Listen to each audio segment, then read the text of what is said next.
Welcome back to Verified Fears. Tonight we're heading to Alaska.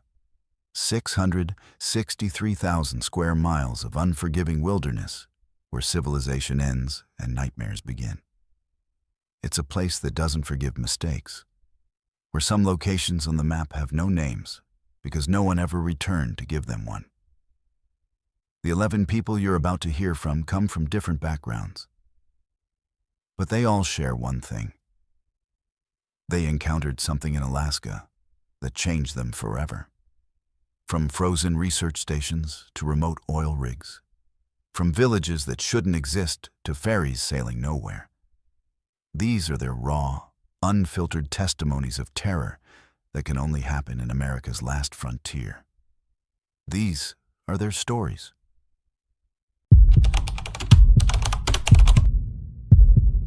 My name is Addison, and I'm a marine biologist. 3 years ago, I was 26 and thought I understood the ocean better than most people understand their own backyards. I had spent countless hours studying Arctic marine ecosystems, but I had never actually worked alone on the Bering Sea ice sheet during the dead of winter. When the opportunity came up to conduct ice thickness measurements for a climate research project, I jumped at it. I thought it would be the perfect way to advance my career and contribute to something meaningful. I was wrong about so many things. The research station was nothing more than a prefabricated hut sitting on 20 feet of solid ice, about 40 miles from the nearest land. It was February, which meant I was living in complete darkness for most of the day, with only a few hours of dim twilight to break the monotony. The isolation didn't bother me at first. I had my equipment, my data collection protocols, and enough supplies to last 6 weeks. The plan was simple. Take daily measurements of ice thickness using ground-penetrating radar, collect water samples from the holes I drilled, and document any changes in the ice structure. Standard stuff that I had done dozens of times before, just never alone and never in such extreme conditions. The first week went exactly as expected. I established my routine: wake up, check the weather instruments, take my measurements, record the data, eat, read, sleep. The ice was stable, averaging about 18 feet thick, and my equipment was functioning perfectly.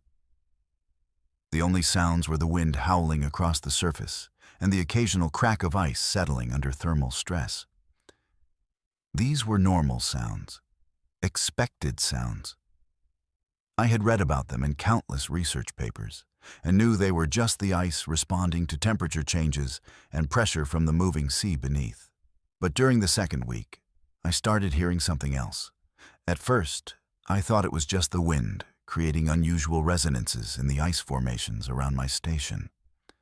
It sounded like whispers. Very faint, almost like static from a radio tuned between stations. The sounds only came at night. During the deepest part of the darkness, usually around 2 or 3 in the morning, I would be lying in my sleeping bag, trying to fall asleep, when I would hear these soft, indistinct murmurs coming from somewhere beneath me. I'm a scientist, so my first instinct was to find a rational explanation. I checked all my equipment for interference, thinking maybe one of my instruments was picking up radio chatter from ships or aircraft. But everything was functioning normally, and the sounds weren't coming through my radio or any other electronic device. They were coming directly through the ice itself, as if the frozen surface was somehow conducting voices from far below. I started keeping a detailed log of when I heard them, how long they lasted, and any patterns I could identify. By the third week, the voices were becoming clearer. I could distinguish different speakers, though I couldn't understand what language they were speaking. It definitely wasn't English, and it didn't sound like any of the indigenous languages I had heard during my brief time in Alaska. The rhythm was wrong, the cadence too strange. Sometimes it sounded like a conversation between 2 people, other times like a group discussion or meeting. What disturbed me most was that they seemed to be getting louder each night, as if whatever was making these sounds was moving closer to the surface. I tried drilling deeper holes in the ice to see if I could locate the source of the voices. My standard equipment could penetrate about 15 feet, but the sounds seemed to be coming from much deeper than that. When I put my ear directly to the ice surface, the voices were crystal clear, like listening to people talking in the next room through a thin wall. I could hear individual words now, though I still couldn't understand them. The conversation seemed urgent, almost heated, as if the speakers were arguing about something important. Sleep became impossible. The voices were now occurring every night, starting around midnight and continuing until dawn. They were so clear that I began to recognize individual speakers by their vocal patterns and inflections. There was one voice that appeared frequently, deeper than the others, that seemed to be asking questions or giving instructions. Another voice, higher pitched, always seemed to be responding with what sounded like protests or disagreements. A third voice would occasionally interject with short comments that caused the other two to fall silent for several minutes. By the fourth week, I was convinced that there were people trapped beneath the ice, possibly survivors from a shipwreck who had somehow created an air pocket and were trying to communicate with the surface. This explanation made sense to me, even though I knew the ice had been solid for months, and there was no way anyone could survive that long in those conditions. But I had to try to help them. I began drilling multiple holes in different locations, trying to create a communication point and shouting down into the openings. But whenever I tried to initiate contact, the voices would immediately stop. They would remain silent for the rest of the night, only to resume their conversations the following evening. The rational part of my mind knew this was impossible. The ice was too thick, too old, and too solid for there to be any kind of cavity large enough to sustain human life. But the voices were real. I was recording them every night now, and the recordings clearly captured the conversations. When I played them back during the day, I could hear them just as distinctly as when they occurred. They weren't hallucinations or products of isolation-induced psychosis. They were actual human voices speaking an actual language that I simply couldn't identify. During the 5th week, something changed. The conversations began to include words that I recognized, not English words, but words that somehow conveyed meaning despite being in a foreign language.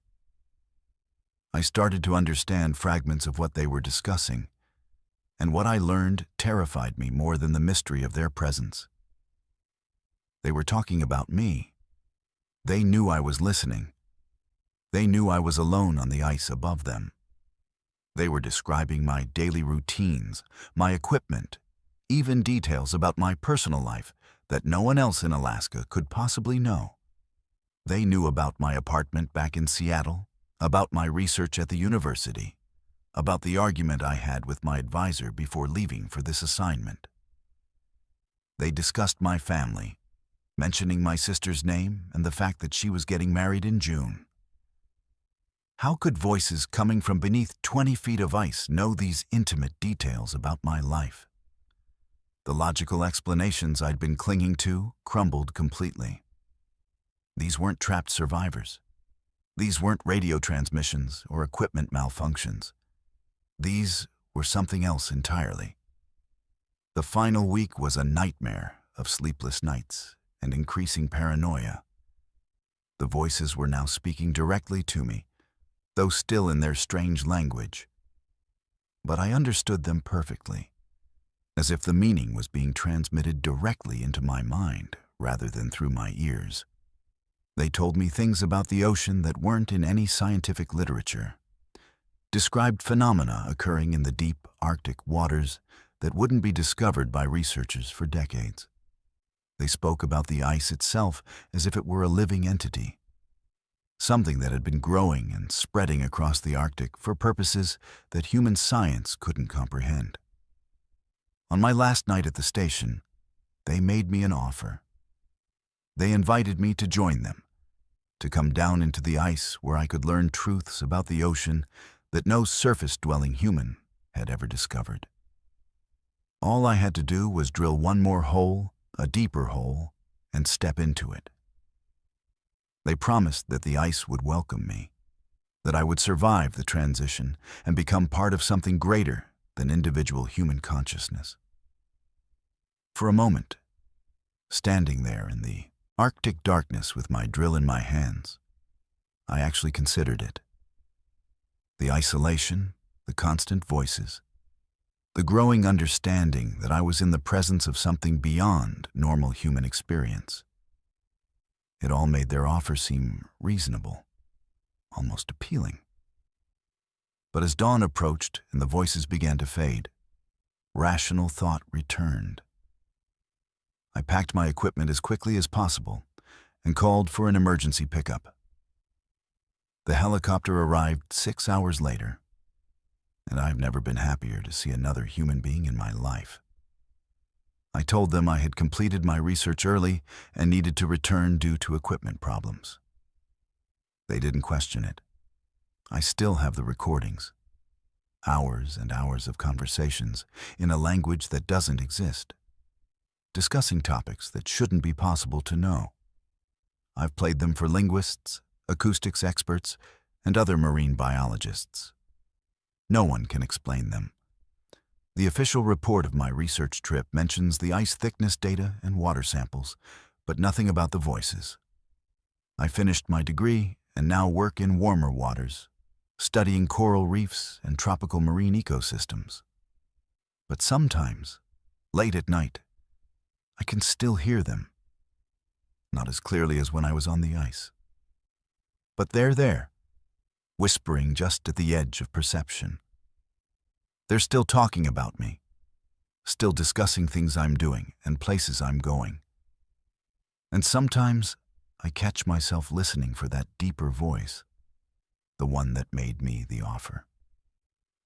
Because part of me, the part that experienced something impossible in the Arctic darkness, still wonders what I would have learned if I had accepted their invitation to join them beneath the ice. My name is Kingston, and I've been fishing the Aleutian waters for 32 years. Started when I was 20, working deck on other men's boats, learning the trade from captains who'd been pulling king crab and halibut from these waters since before Alaska was even a state. By the time I turned 35, I had my own vessel, a 60-foot steel-hulled boat I named the Tender Mercy after my late wife's favorite hymn. For 17 years, that boat was my livelihood, my home, and my sanctuary. She handled every storm the Bering Sea threw at us, brought me through ice floes that would have crushed lesser vessels, and never once let me down. Until November 2019, when something in those waters decided to test both our limits. The fishing had been good that season. We were running a crew of 5, pulling in decent numbers of apilio crab despite the late-season storms that had been hammering the area for weeks. The Weather Service kept warning about a massive low-pressure system moving in from the northwest. But we'd weathered worse, and the crab were running thick. You don't leave good fishing just because the weather looks threatening. That's not how you make a living in these waters. We figured we had maybe 18 hours before the storm hit, enough time to pull our remaining pots and head for Dutch Harbor to wait it out. That last morning started normal enough. Seas were running 8 to 10 feet, nothing unusual for November in the Aleutians. Visibility was decent, maybe 3 miles in the gray light that passes for dawn that time of year. We had 12 pots left to pull, scattered across about 4 square miles of fishing ground that I'd been working for the better part of 15 years. I knew every rock, every depth change, every current in that area. My sonar painted the bottom like a detailed map, showing the underwater ridges and valleys where crab like to congregate. Everything looked exactly as it always had. The first sign something was wrong came when we hauled the sixth pot. Tommy, my deck boss, called out that the pot was heavier than it should be. These were 700-pound steel crab pots, and when they're full of crab, they might weigh close to a ton coming out of the water. But this pot felt like it weighed twice that much, and when it broke the surface, we could see why. The entire pot was covered in some kind of marine growth I'd never seen before. Thick, ropey strands of what looked like seaweed, but colored deep red instead of the normal brown or green. The stuff was wrapped around every bar of the pot so densely that we couldn't even see inside to count the crab. We tried to shake the growth off, but it clung to the metal like it was glued there. When Danny, my youngest crew member, reached out to pull some of it away by hand, I stopped him. Something about the way it moved in the water didn't look natural. It wasn't flowing with the current like normal seaweed would. It was writhing, almost like it was trying to reach toward the boat. We ended up cutting most of it away with knives, and what we found inside the pot was disturbing. The crab were there, but they were all dead, and they'd been dead for a while. Not the kind of dead you get from being out of water too long, but something else. They looked almost drained, like something had sucked all the moisture out of their shells. The next 3 pots we pulled were the same, covered in that red growth, full of dead crab. By the time we got to the 10th pot, the stuff was so thick we could barely get the pot to the surface. The hydraulic winch was straining, the engine was working harder than it should have been, and the boat was listing slightly to starboard from the weight. That's when Marcus, my engineer, came up from below and told me the sonar was acting up. He said it was showing things on the bottom that hadn't been there before, large masses that seemed to be moving around underneath us. I went to look at the sonar display myself, and what I saw made no sense. The bottom, which should have shown the familiar rocky terrain I'd been fishing over for years, now displayed massive shapes clustered directly beneath our position. They were huge. Some of them looked to be the size of school buses, and they were definitely moving. As I watched, one of the shapes detached itself from the group and began rising toward us. The depth sounders showed it coming up fast, much faster than any fish or marine mammal should be able to move. I told the crew to secure everything and prepare to move to a different location. But before we could get the boat moving, something hit us from below. Not a hard collision, but more like something large and soft bumping against the hull. The impact was strong enough to rock the boat and knock Tommy off his feet. But there was no sound of metal striking metal. It felt organic, like being nudged by something massive and alive. The hull-mounted sonar showed whatever had hit us was still there, pressed against the bottom of the boat, extending at least 30 feet in both directions from our keel. That's when things got really strange. The radio started picking up sounds, not voices or normal marine radio chatter, but something that sounded almost musical. Long, low tones that seemed to harmonize with each other, rising and falling in patterns that were definitely not natural, but also not quite mechanical. The sounds were coming from multiple directions, as if we were surrounded by whatever was making them. When I tried to call the Coast Guard on the emergency frequency, my transmission was completely overwhelmed by these tones. We couldn't send or receive any communications. The thing beneath us stayed there for almost an hour, occasionally shifting position but never fully moving away. During that time, more shapes appeared on the sonar, rising from the depths and taking positions around our boat. We were surrounded by at least a dozen massive forms, all of them maintaining the same distance from us, all of them moving in slow, coordinated patterns. The red growth that had been covering our crab pots began appearing in the water around the boat, floating up from below in thick mats that gradually formed a rough circle around us.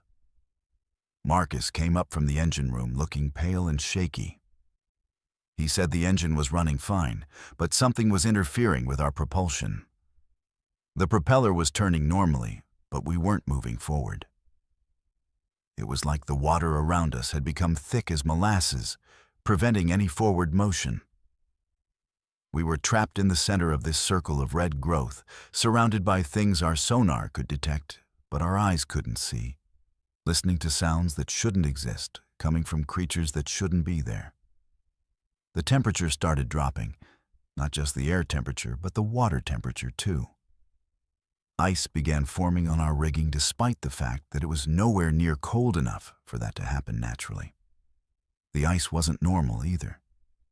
It was tinted with the same deep red color as the marine growth, and it seemed to be forming in specific patterns across our equipment. Within 20 minutes, our entire boat was covered in this red ice, and the weight of it was making us ride lower in the water. That's when I realized we were being pulled down. Not quickly, but steadily and deliberately.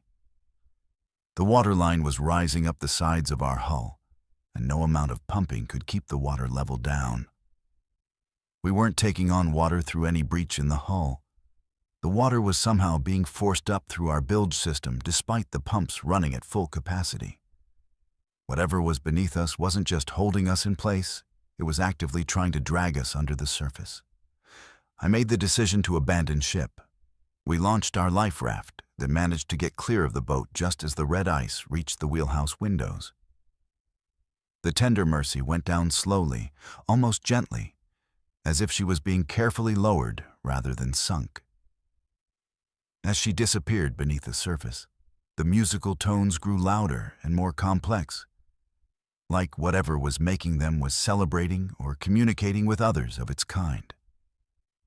The red growth in the water began to disperse, and the shapes on our portable sonar unit started moving away in different directions. We were picked up 6 hours later by a Coast Guard cutter responding to our emergency beacon. By the time they reached our position, there was no trace of the tender Mercy, no debris field, no oil slick, nothing to indicate that a 60-foot fishing vessel had just been lost. The water temperature was normal. There was no unusual marine growth. And when they deployed their own sonar to search for the wreck, they found nothing but the normal rocky bottom I'd been familiar with for years.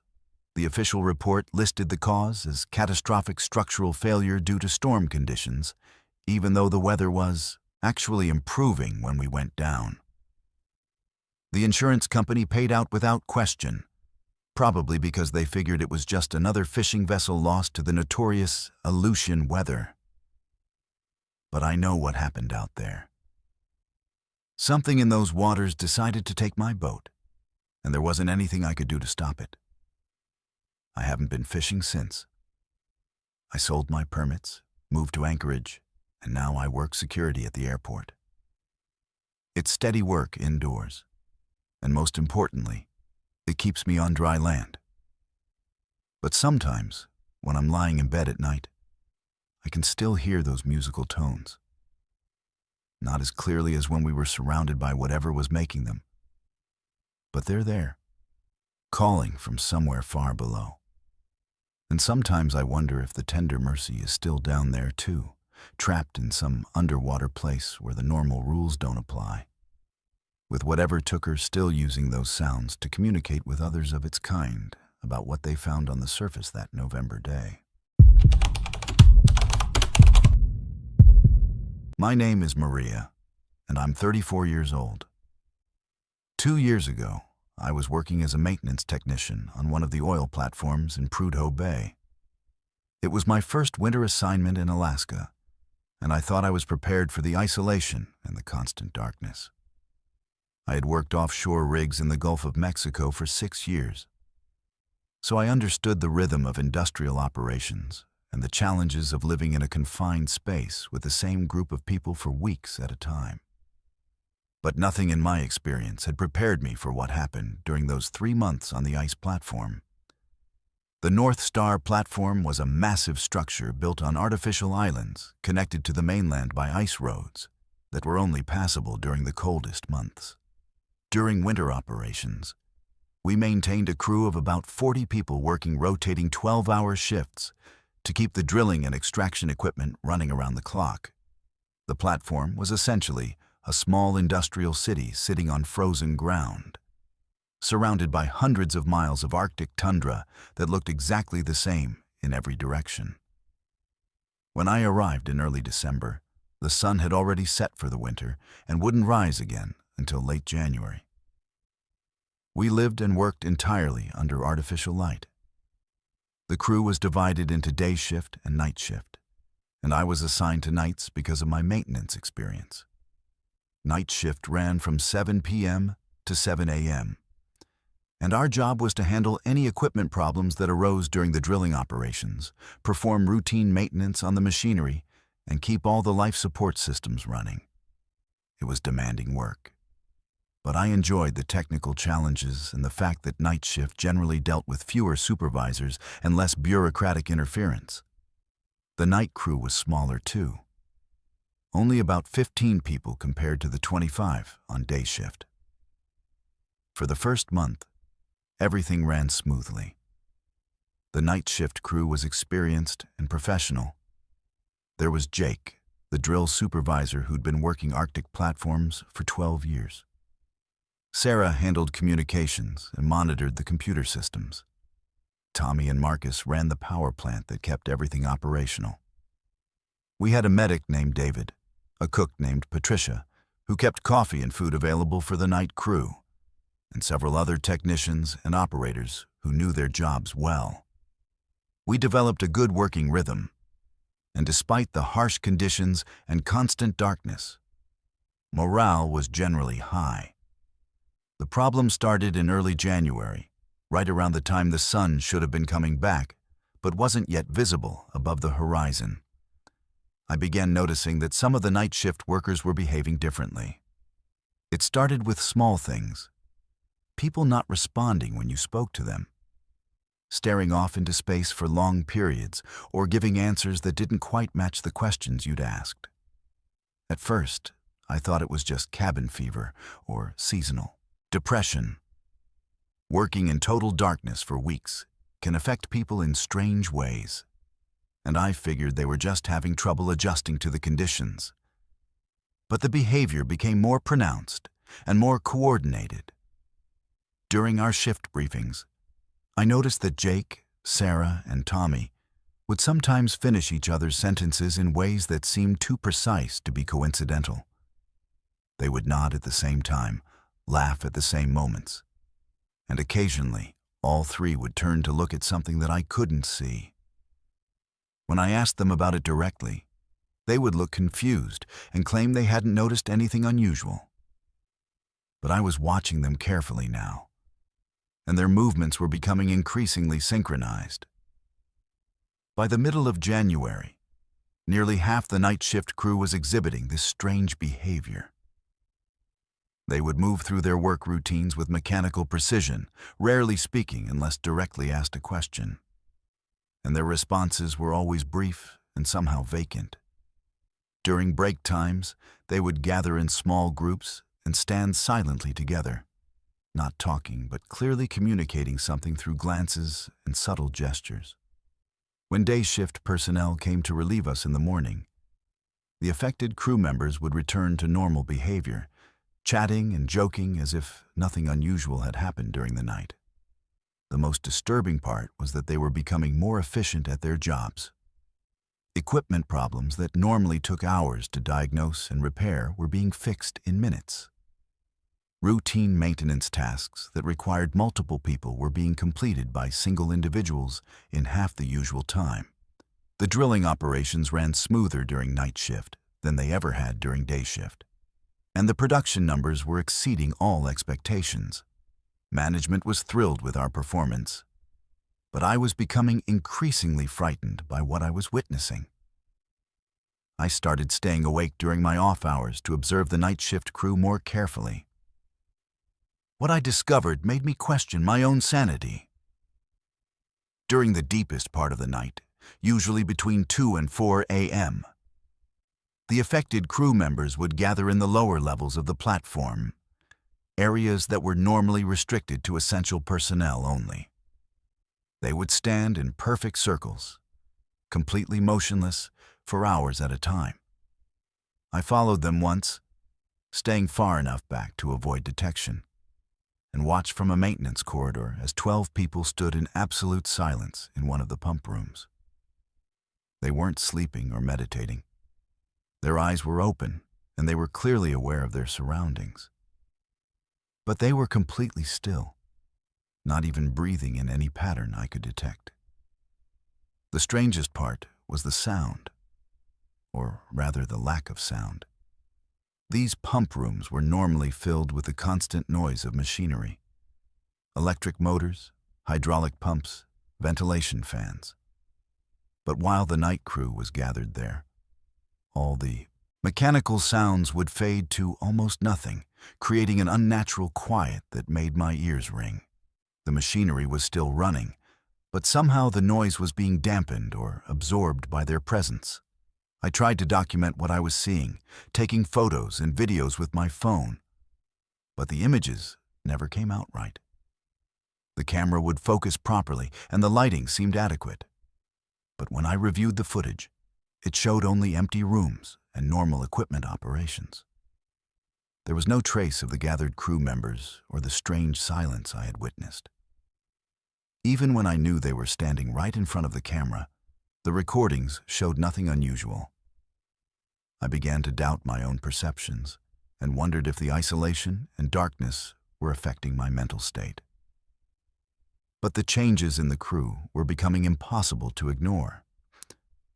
They moved with perfect coordination now, anticipating each other's actions and completing complex tasks without any verbal communication. During equipment emergencies, they would respond as a single unit, each person performing their role with mechanical precision while maintaining complete silence. They never made mistakes, never showed fatigue, and never seemed to experience any of the normal frustrations or satisfactions that come with challenging technical work. The breaking point came during my 8th week on the platform. I was working alone in one of the generator rooms when the lights went out. This wasn't unusual. Power fluctuations were common during extreme weather. But what happened next terrified me more than anything I had experienced in my life. In the complete darkness, I could hear the night shift crew moving through the platform. But they weren't using flashlights or emergency lighting, and they weren't making the stumbling, careful movements you would expect from people navigating in the dark. They were moving with the same fluid coordination they showed during normal operations, as if the darkness didn't affect them at all. I stayed hidden in the generator room and listened as they passed by outside. Their footsteps were perfectly synchronized, like a military unit marching in formation. But there were too many footsteps for the number of people I knew were on night shift. And the sound seemed to be coming from multiple levels of the platform simultaneously. When the emergency lighting finally came back on 15 minutes later, I found that several pieces of major equipment had been serviced and repaired during the blackout. Work that should have taken hours and required detailed technical manuals to complete properly. That's when I realized they didn't need light to see, didn't need to communicate to coordinate their actions, and didn't need instruction manuals to perform complex technical procedures. Whatever was happening to the night shift crew had given them capabilities that weren't remotely human. I submitted a request for immediate transfer off the platform, claiming a family emergency, and left Alaska 3 days later. The official records show that I completed my contract successfully and left with positive performance reviews. I've tried to research what happened to that platform and that crew, but information about Arctic oil operations is tightly controlled, and most of it is classified for security reasons. I do know that the North Star platform continued to exceed production targets for the rest of that winter season. and that several crew members from that assignment received commendations for exceptional performance. But I also know that at least 3 of the people I worked with that winter have since disappeared completely. No forwarding addresses, no employment records, no social media presence, nothing to indicate where they went or what happened to them. I work on shore now, in refineries and chemical plants, where I can go home to my own bed every night, and there's always sunlight during at least part of the day. But sometimes, usually during the darkest part of winter nights, I find myself moving through my work routines with the same mechanical precision I witnessed on that platform. My efficiency increases, my mind becomes perfectly clear and focused, and I complete tasks without any conscious thought or effort. During these episodes, I feel connected to something vast and purposeful, something that extends far beyond individual human consciousness. And part of me, the part that experienced those 3 months in the Arctic darkness, knows that whatever changed those night shift workers is still out there, still operating in the places where human civilization meets the endless cold, still recruiting new members for purposes I can't begin to understand. My name is Judah, and I've been guiding people through Alaska's wilderness for 23 years. I'm native Alaskan, Koyukon, and I grew up listening to my grandfather's stories about the things that live in the deep forest, the things that most people dismiss as folklore, but that we've always known were real. My grandfather taught me to read the land, to understand the signs that animals leave behind, and to recognize when something doesn't belong in the natural order. He also taught me that there are places in Alaska where even experienced hunters shouldn't go, and things in the wilderness that are better left undisturbed. I wish I had listened more carefully to those warnings. In August 2021, I was hired to guide a family from Oregon through a 5-day backcountry hiking trip in Denali National Park. The Hendersons were experienced hikers. The father had climbed mountains all over the western United States. The mother was a wilderness survival instructor, and their 2 teenage sons had been backpacking since they were children. They weren't the typical tourists I usually dealt with, and they had specifically requested a route that would take them away from the established trails and into areas where they were unlikely to encounter other people. They wanted a genuine wilderness experience, and I was confident I could provide that safely. We started from the Teclanica River area and planned to hike northeast into the foothills below Mount McKinley, following caribou trails and old mining tracks that most visitors to the park never see. It was late summer, which meant we had about 16 hours of daylight and the weather was generally stable. The mosquitoes were terrible, but that's normal for that time of year. Wildlife activity was high because animals were preparing for winter, so we expected to see caribou, possibly some bears, and maybe wolves if we were lucky. Everything about the trip seemed routine for the first 2 days. We made good time through the initial terrain, covering about 12 miles on the first day, and setting up camp near a small lake that provided good water and protection from the wind. The family was in excellent physical condition and handled the challenging terrain without any problems. That evening, we saw a large caribou herd moving through the valley below us, and I pointed out some Dall's sheep on the distant ridges. The boys were excited by the wildlife sightings, and everyone was in good spirits.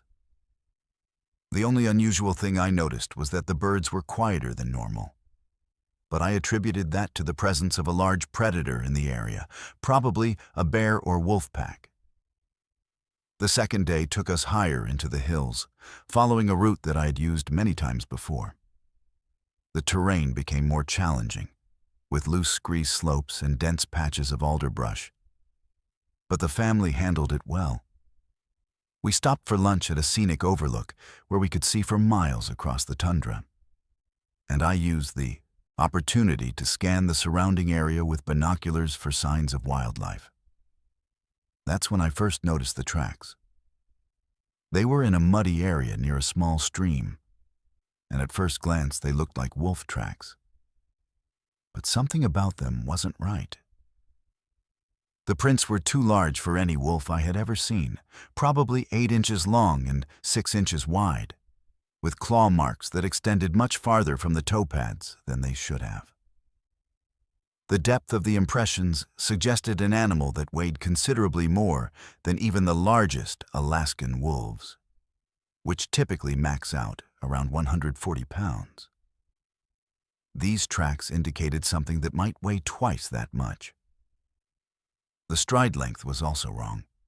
The distance between prints suggested an animal with much longer legs than any wolf or dog I was familiar with. But the most disturbing aspect was how fresh the tracks were. Based on the condition of the mud and the clarity of the impressions, whatever had made them had passed through that area within the last few hours.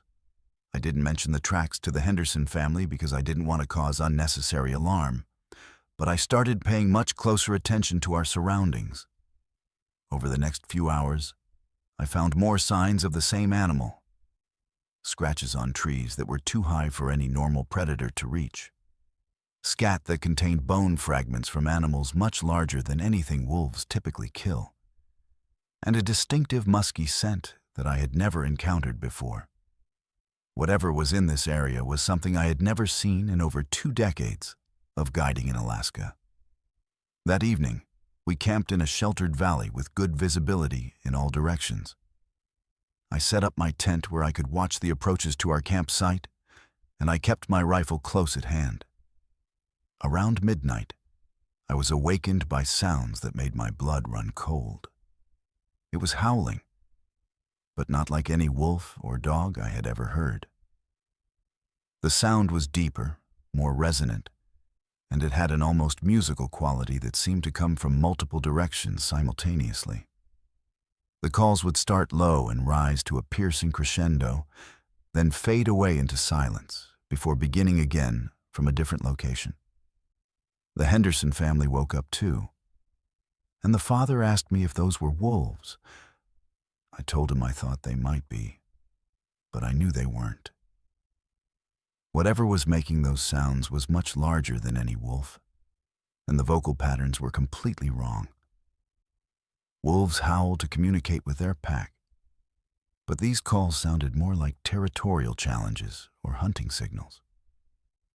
They were also getting closer.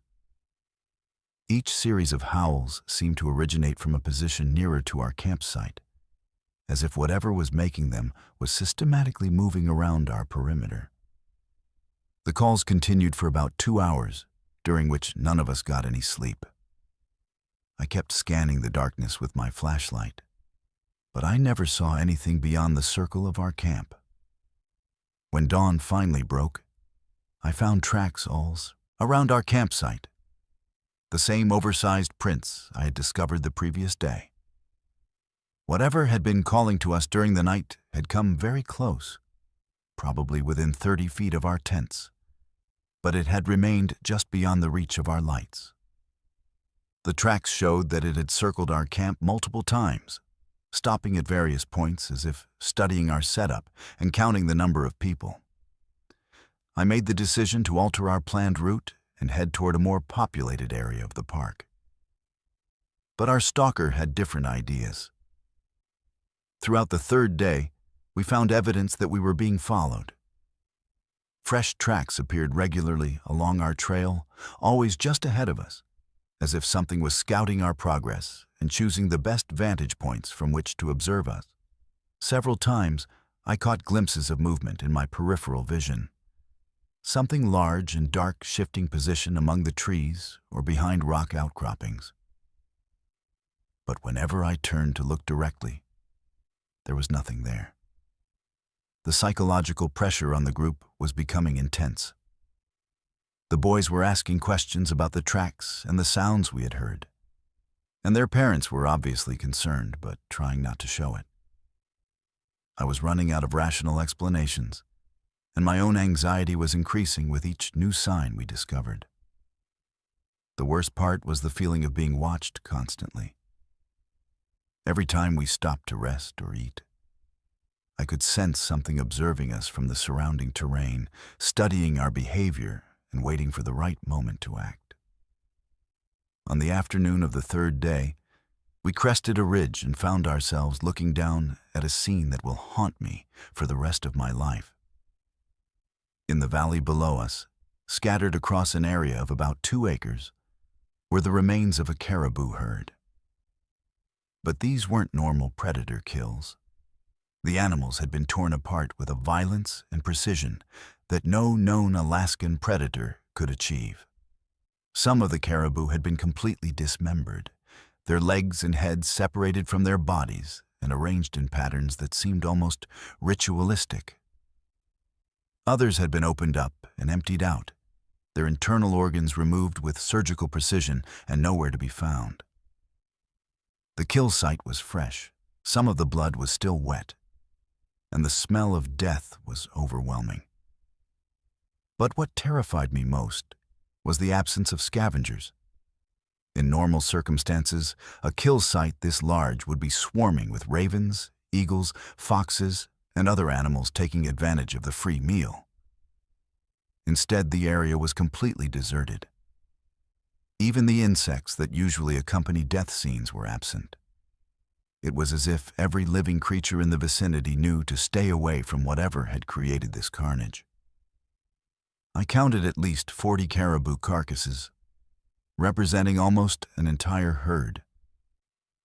The amount of killing was far beyond what any predator would need for food, and the systematic nature of the destruction suggested intelligence and purpose rather than simple hunger. This wasn't the work of wolves or bears or any other natural predator. This was something else entirely, something that killed for reasons I couldn't understand, and with capabilities that exceeded anything in my experience. We left the area immediately, abandoning our planned campsite and hiking until well after dark to put as much distance as possible between ourselves and that valley of death. I called for an emergency pickup by helicopter, claiming that one of the family members was experiencing altitude sickness and needed immediate medical attention. The helicopter arrived the next morning and extracted us from a meadow about 15 miles from the kill site. I filed a report with the Park Service about the caribou kills, but when rangers investigated the area a week later, they found no evidence of any unusual predator activity. The carcasses were gone, the blood had been washed away by rain, and the ground showed no signs of the massive slaughter I had witnessed. The official explanation was that I had probably stumbled across the site of an avalanche or rock slide that had killed some caribou, and that scavengers had already cleaned up the remains. But I know what I saw, and I know what stalked us through those mountains. My grandfather's stories talked about creatures that lived in the deepest wilderness, things that were neither fully animal nor fully something else. Beings that existed on the edges of the natural world and occasionally crossed over into our reality. He called them the Adlet. Creatures that hunted with intelligence and purpose, that could take forms that resembled natural animals but were something far more dangerous. I've stopped guiding in the backcountry areas of Denali. I still work as a guide, but now I stick to the established trails and popular camping areas where there are always other people around. Because I learned that there are still places in Alaska where ancient things hunt according to rules we don't understand, and where even experienced outdoorsmen can become prey for creatures that exist in the spaces between what we consider possible and what we know is real. My name is Emery, and I am a USGS surveyor. For over 18 years, I have spent my career mapping and studying some of the most remote and challenging wilderness areas in North America. I've worked in the Rockies, the Cascades, and the Sierra Nevada. But nothing prepared me for what I encountered in Alaska's Brooks Range. It's a region where maps end and the unknown begins, where the landscape itself seems to resist human understanding. In July 2020, during what was supposed to be a routine solo mapping expedition, I discovered that some places on Earth operate by rules that our instruments and our minds simply cannot comprehend. The assignment seemed straightforward enough. The USGS had identified a section of the northern Brooks Range where our existing maps were either incomplete or based on outdated survey data from the 1950s. Modern GPS technology and satellite imagery had revealed discrepancies in the old charts, and my job was to conduct a ground survey to verify the actual topography. The area covered roughly 60 square miles of mountainous terrain, including several unnamed peaks, glacial valleys, and a network of streams that fed into larger river systems. I had conducted dozens of similar surveys throughout my career, and this one appeared no more challenging than any other remote wilderness mapping project. I flew into the area by bush plane, landing on a gravel bar alongside a braided river that served as my base camp. The pilot who dropped me off mentioned that the weather in that region could change rapidly, and that radio communication was often unreliable due to the surrounding peaks. He promised to return in 10 days to extract me, weather permitting. As his plane disappeared over the mountains, I felt the familiar combination of excitement and solitude that comes with beginning a solo expedition into truly remote country. I had enough supplies for 2 weeks. Professional-grade GPS equipment, topographic software, and all the standard gear for wilderness survival. The first 2 days went exactly as planned. I established my survey routes, began taking GPS readings at predetermined intervals, and started building a detailed picture of the actual terrain. The landscape was spectacular.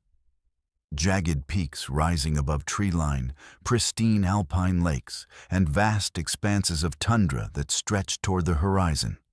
Wildlife was abundant, with caribou, Dall sheep, and various bird species providing constant reminders that this was one of the last truly wild places in North America. My equipment functioned perfectly, the weather remained stable, and I was making excellent progress on my survey objectives.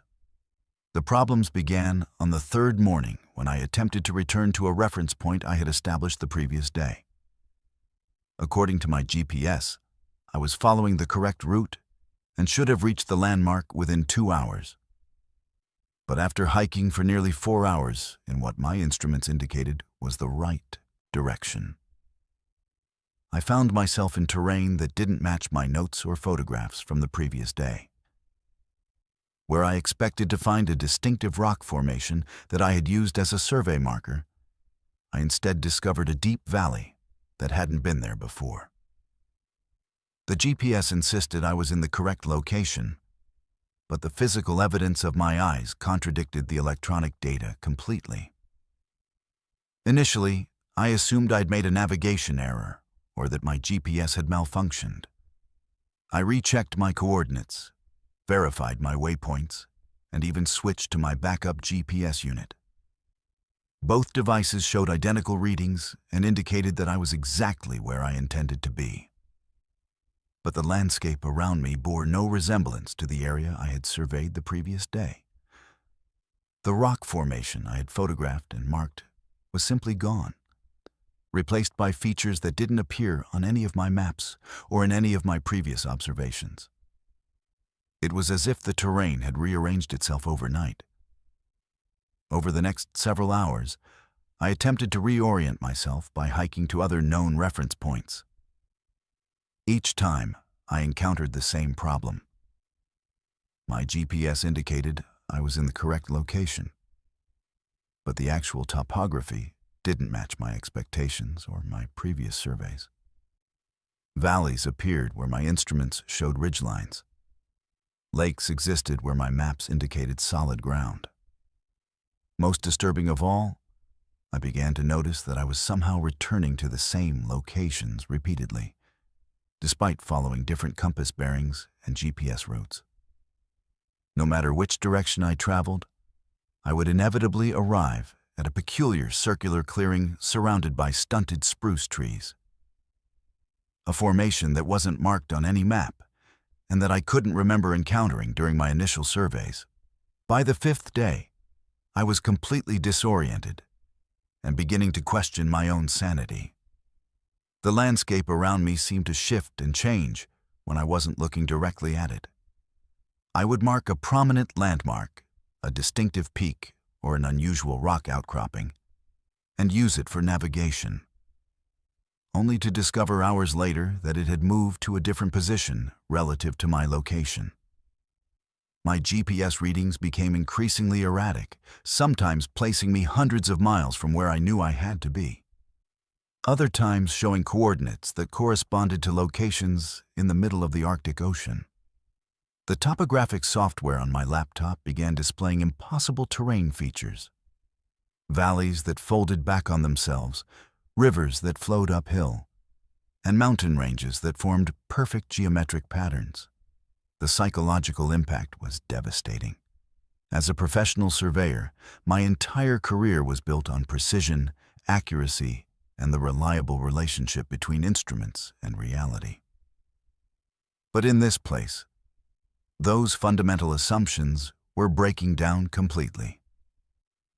I couldn't trust my equipment, couldn't rely on my training, and couldn't even depend on my own observations to provide consistent information about my surroundings. The very concept of location, something so basic that most people never question it, became meaningless.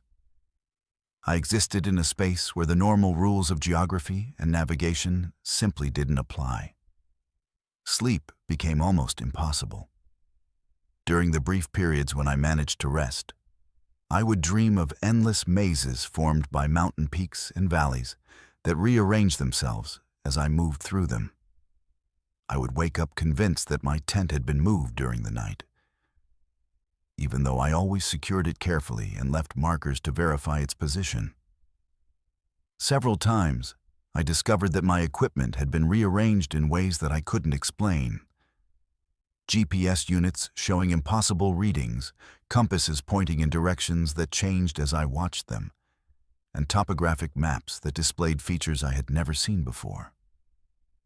On the seventh day, I encountered something that shattered my remaining faith in rational explanation.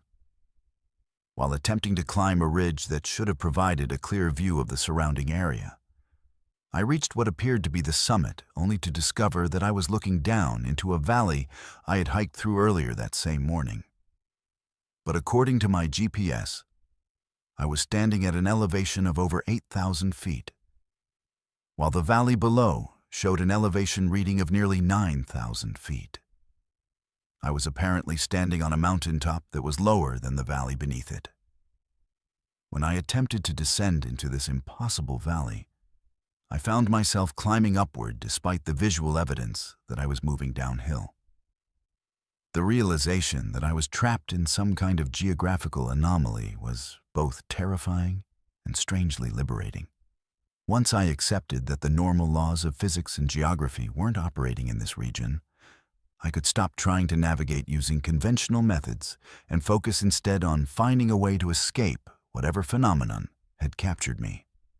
I began to notice patterns in the impossible terrain, certain landmarks that appeared repeatedly, routes that seemed to lead in loops regardless of the compass direction I followed, and boundaries where the strange effects appeared to be stronger or weaker. Through careful experimentation, I discovered that the anomalies were most pronounced in certain areas and at certain times of day. The effects seemed to intensify during the early morning hours and diminish slightly around midday. By avoiding the most severely affected zones and timing my movements to coincide with periods of relative stability, I was eventually able to work my way toward what I hoped was the edge of the phenomenon. The process took 3 additional days of careful observation and methodical testing, during which I documented everything I experienced in detailed notes that I hoped someone would eventually find and understand. On the 10th day, exactly when my extraction was scheduled, I heard the sound of an aircraft approaching from the south. Using my emergency radio, I was able to establish contact with the pilot and guide him to a landing site near my original base camp.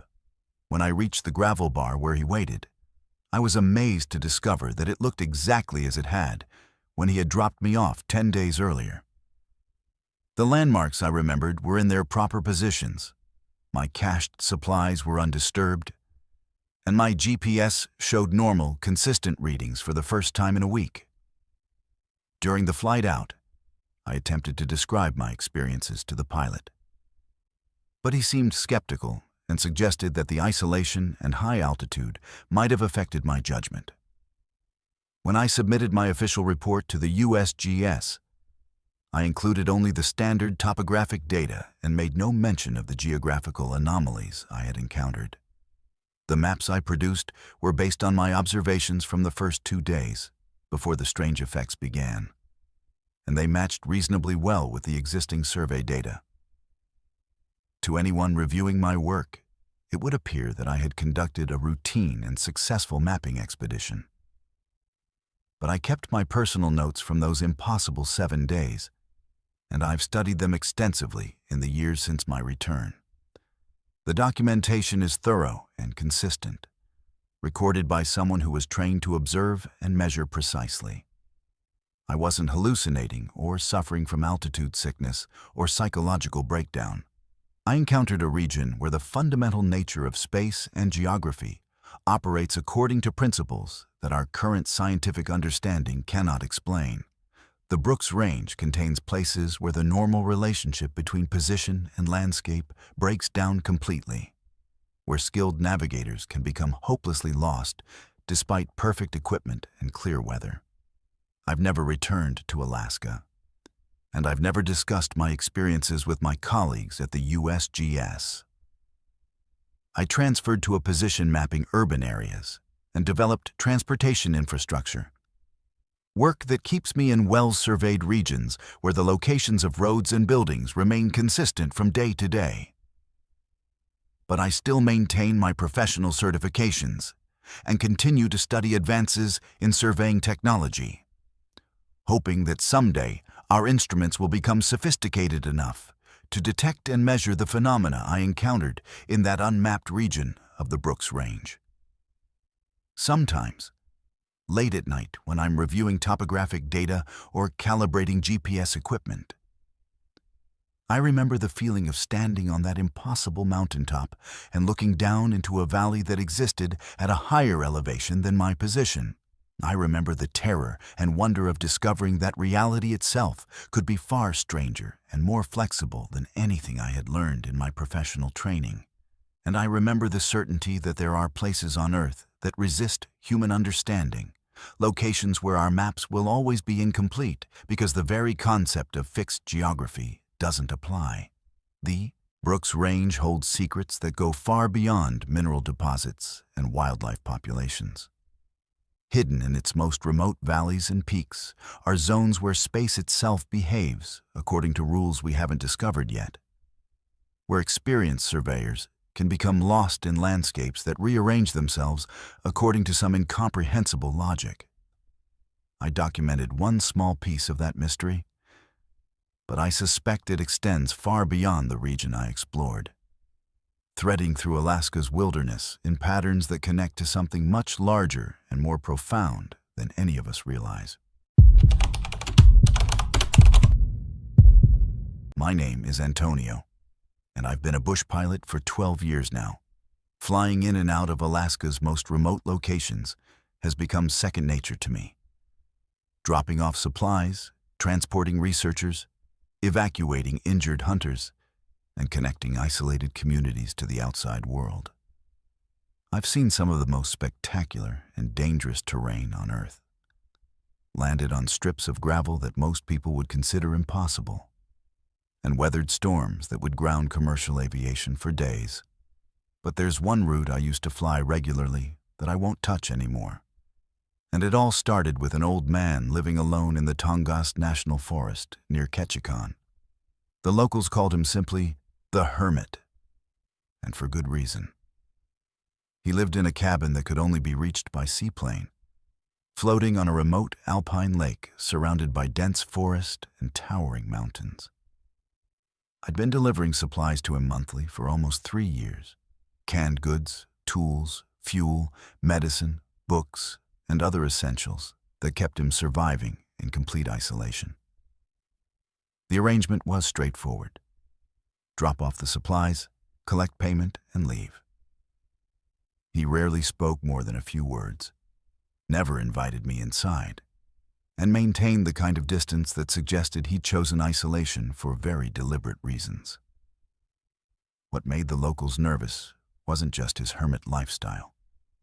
Alaska has plenty of people who prefer solitude, but the stories that surrounded him. Other pilots mentioned strange experiences when flying to his cabin. Hunters reported seeing lights in the forest near his lake that moved in patterns unlike any natural phenomenon. A few fishing guides claimed they'd encountered him in town occasionally, and he always seemed to know things about them that he shouldn't. Personal details about their families, their health problems, their plans for the future.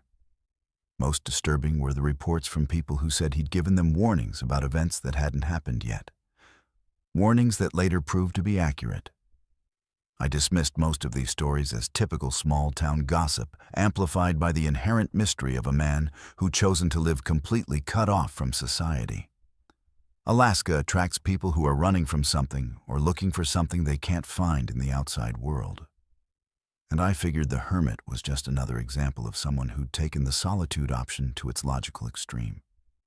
The strange stories were probably just the result of people projecting their own fears and fantasies onto someone they didn't understand. That assumption lasted until my 4th year of monthly supply runs, when something happened that shattered my comfortable skepticism completely. I landed on his lake on a clear September afternoon, the water reflecting the autumn colors of the surrounding forest like a perfect mirror. The hermit met me at the dock as usual, but this time something was different.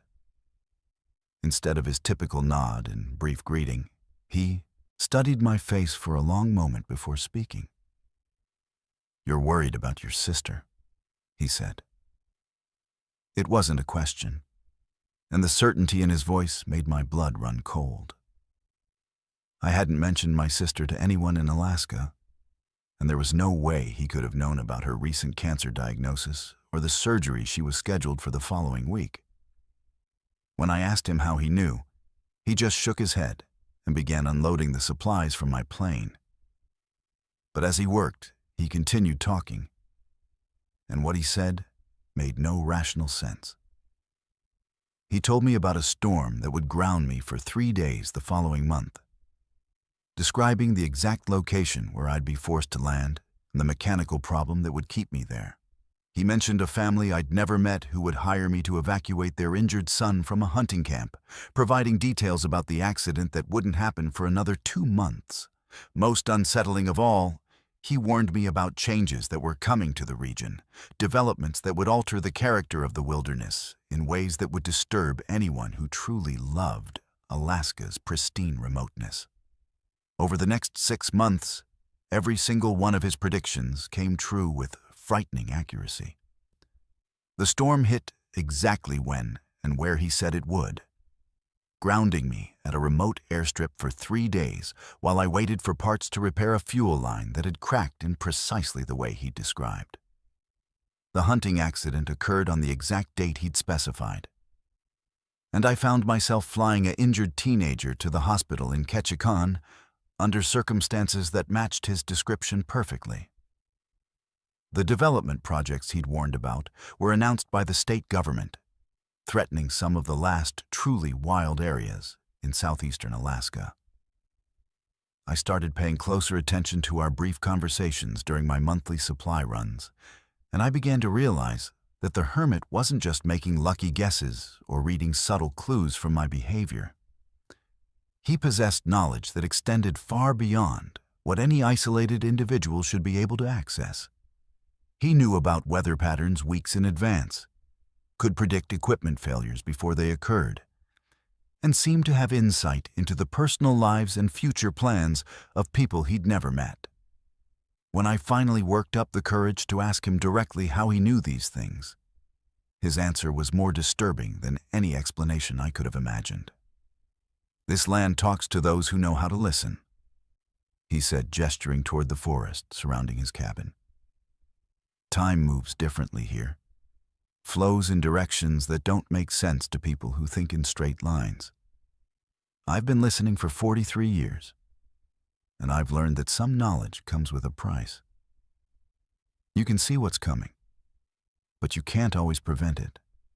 You can warn people, but they don't always believe you. And sometimes, knowing the future is a burden too heavy for one person to carry alone." He explained that he'd come to Alaska in the late 1970s as a young geologist, part of a survey team mapping mineral deposits in remote areas of the Tongass. During a solo expedition, he'd encountered something in the deep forest, he wouldn't specify exactly what, that had altered his perception of time and causality.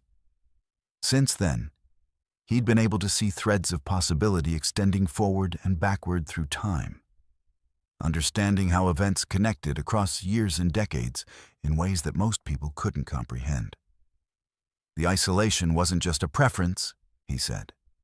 It was necessary. The knowledge he'd gained came with responsibilities that made normal social relationships impossible.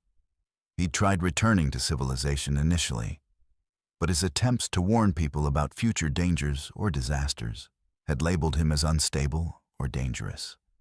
Eventually, he'd realized that his role was to serve as a kind of early warning system for the wilderness itself, helping individual travelers avoid specific dangers while documenting the larger patterns that threatened the region's ecological stability. During our conversation, he shared specific warnings about routes I should avoid during certain weather conditions, locations where aircraft had been experiencing unusual mechanical failures, and areas where the normal rules of navigation seemed to break down temporarily. He also gave me information about my personal future that I didn't want to hear. Details about family problems, career challenges, and life changes that would unfold over the coming years. Some of his predictions were encouraging, others were deeply troubling. But all of them carried the weight of absolute certainty.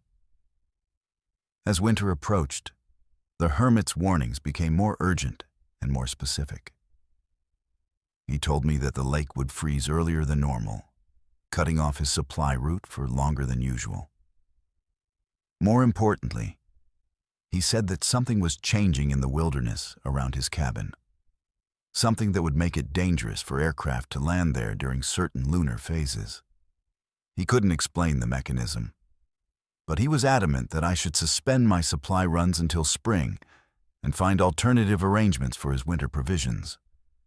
I made my last supply run to his cabin in early November, carrying enough food and fuel to last him through the long Alaska winter. As I prepared to leave, he handed me a sealed envelope and told me not to open it until the following summer. Inside, he said, were instructions for what to do if he didn't survive the winter. Not because of any immediate danger, but because the isolation and the burden of constant foreknowledge were wearing him down in ways that made his long-term survival uncertain. I never saw the hermit again.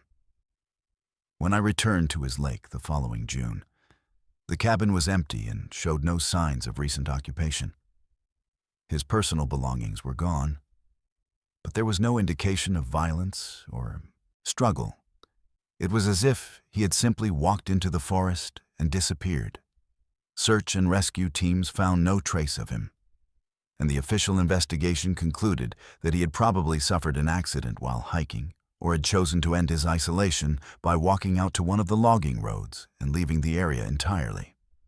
But I opened the envelope he'd given me, and the contents suggested a different explanation. Along with detailed instructions for disposing of his property and personal effects, he'd included a final set of predictions, events that would unfold over the next decade, including specific warnings about natural disasters, economic changes, and environmental threats. At the bottom of the last page, he'd written a single sentence that haunts me still. Some knowledge can only be carried so far before it becomes too heavy for human shoulders. I've never flown back to that lake, and I've never shared the hermit's final predictions with anyone. Some of them have already come true with the same frightening accuracy that characterized all his previous warnings. Others describe events that won't occur for several more years, assuming his gift for seeing the future extended that far into his final isolation. I keep his letter in a safe deposit box in Anchorage, along with my own notes documenting the experiences that convinced me he possessed genuine prophetic abilities. Sometimes, when I'm flying over the Tongass forest on routine supply runs, I find myself scanning the landscape below, wondering if the hermit is still out there somewhere, living even deeper in the wilderness, continuing his solitary watch over a land that speaks to those willing to listen. Part of me hopes he found peace in whatever fate he chose for himself. But another part of me knows that someone who could see as far into the future as he could probably understood exactly what was waiting for him when he walked away from that cabin for the last time.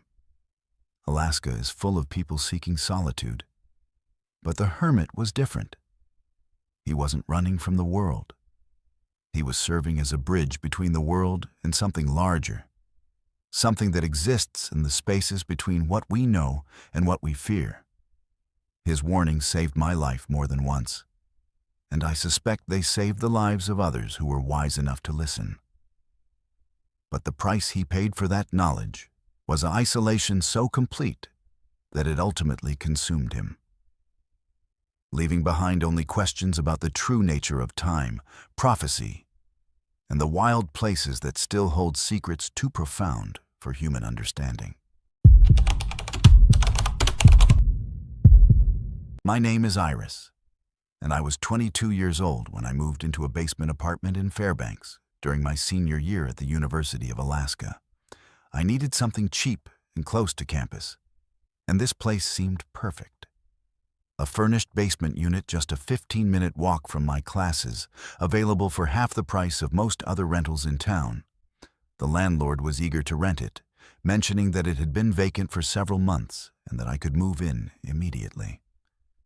At the time, I thought I was getting an incredible deal. I had no idea that some bargains come with hidden costs that can't be measured in dollars. The apartment was in an older building, probably constructed in the 1960s when Fairbanks was expanding rapidly due to oil development. The basement had been converted into a living space decades earlier, with thick concrete walls, small rectangular windows set high near the ceiling, and low ceilings that made me feel constantly aware of the weight of the structure above me. The furniture was mismatched, but functional. A fold-out couch, a small dining table, a kitchenette with appliances that looked like they belonged in a museum. Everything was clean when I moved in, but there was a persistent, musty smell that seemed to come from the walls themselves, as if moisture and time had created their own unique fragrance that no amount of cleaning could eliminate. The first few nights were uneventful, but I noticed small things that seemed slightly off. The temperature in the apartment never felt quite right. Even with the heater running constantly, there were always cold spots, particularly near the windows and in the corners of the main room. I attributed this to poor insulation and the brutal Fairbanks winter, where temperatures regularly dropped to 40 below zero and stayed there for weeks. The building's heating system was old, and basement apartments are notoriously difficult to keep warm. I bought extra blankets and space heaters, thinking that would solve the problem. But as January progressed and the daylight hours shrank to almost nothing, stranger things began happening. I would come home from classes to find my belongings rearranged in subtle ways, books moved from one shelf to another, papers organized differently than I had left them, personal items relocated to places where I was certain I hadn't put them. At first, I thought I was simply forgetting where I had placed things, a common occurrence during the stressful final semester of college. But the incidents became more frequent and more obvious. until I started taking photographs of my apartment before leaving each morning to document exactly how I had left everything. The photographs confirmed that someone or something was moving my possessions while I was away. Not dramatically, no overturned furniture or vandalized property, but with a methodical precision that was somehow more disturbing than random destruction would have been. My textbooks would be restacked in different orders, with bookmarks moved to pages I had never read. Clothes in my dresser drawers would be refolded and arranged by color rather than by type. Kitchen utensils would migrate from one drawer to another, always placed neatly, but never where I had left them. Most unsettling of all, personal photographs that I kept on my bedside table would be turned face down, as if someone didn't want to look at the people in the pictures. I questioned the landlord about who else might have access to the apartment, but he insisted that only he and I had keys, and that he hadn't entered the unit since I moved in. The locks were functioning properly, the windows were too small and too high for anyone to enter from outside, and there was no evidence of forced entry. I even installed a small security camera, but the footage consistently showed my apartment remaining empty while I was at classes, with no indication of how my belongings were being moved. Yet when I returned each evening, something would inevitably be different from how I had left it. The psychological impact was devastating. I became obsessed with documenting the state of my apartment, spending hours each day photographing and cataloging my possessions to prove to myself that the changes were really happening. My academic performance began to suffer as I lost sleep and focus, constantly worrying about what I would find when I returned home. Friends noticed my increasing paranoia and suggested that the stress of senior year and the isolation of living alone in a basement during the darkest months of the Alaska winter might be affecting my perception of reality. But I knew what I was experiencing was real, even if I couldn't explain how it was happening. The incidents escalated during a particularly severe cold snap in February, when temperatures dropped to 55 below zero and stayed there for over a week. The extreme cold seemed to intensify whatever was happening in my apartment. Objects began disappearing entirely rather than simply being moved, only to reappear days later in impossible locations. Inside closed cabinets that I never used, taped to the undersides of furniture, hidden inside the pages of textbooks. The cold spots in the apartment became more pronounced, creating areas where the temperature was noticeably lower than the surrounding space, as if invisible entities were drawing heat from the environment. Most disturbing were the personal items that began accumulating in my apartment, belongings that weren't mine and that I had never seen before. Old-fashioned clothing appeared in my closet, hanging neatly among my modern clothes as if it had always belonged there. Vintage photographs of people I didn't recognize were mixed in with my personal pictures. Outdated textbooks on subjects I wasn't studying appeared on my shelves, some with handwritten notes in the margins dated decades before I was born. The landlord denied any knowledge of previous tenants' belongings being left behind and insisted that the apartment had been thoroughly cleaned before I moved in. By March, I was documenting not just the movement and appearance of objects, but also sounds that occurred regularly throughout the night. Footsteps in the hallway outside my door, even though I was the only tenant in the basement level. Voices having conversations in languages I couldn't identify, seeming to come from within the walls themselves. The sound of furniture being moved in rooms that didn't exist, as if the apartment had additional spaces that I couldn't access. Most unsettling were the personal conversations I overheard. Discussions about daily activities, work problems, and family relationships that seemed to involve people who weren't there.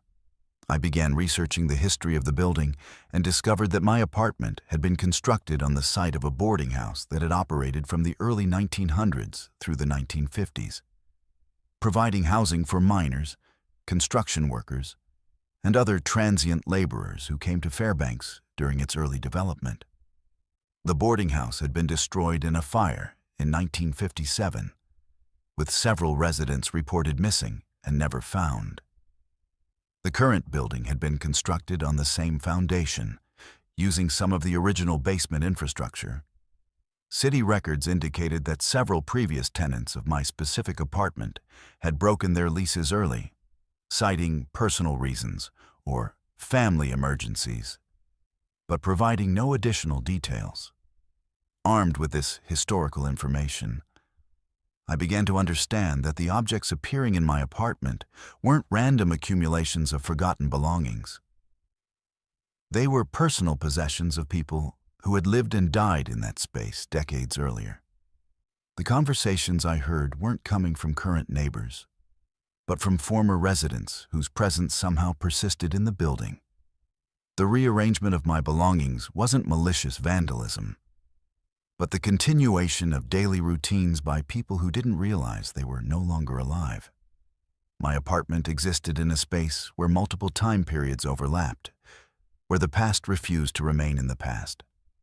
The final incident occurred during the spring thaw in April, when warming temperatures began melting the accumulated snow and ice. I returned from classes to find my apartment filled with the belongings of dozens of people. Suitcases packed with clothing from different decades, personal photographs spanning nearly a century, letters and documents written in multiple languages, tools and equipment from industries that no longer existed in Fairbanks. The accumulation was so extensive that I could barely move through the rooms, as if every person who had ever lived in that space had decided to move back in simultaneously.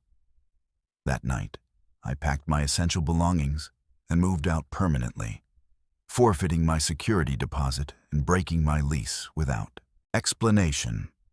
I spent the remaining months of my senior year sleeping on friends' couches and cramming for final exams while trying to process what I had experienced.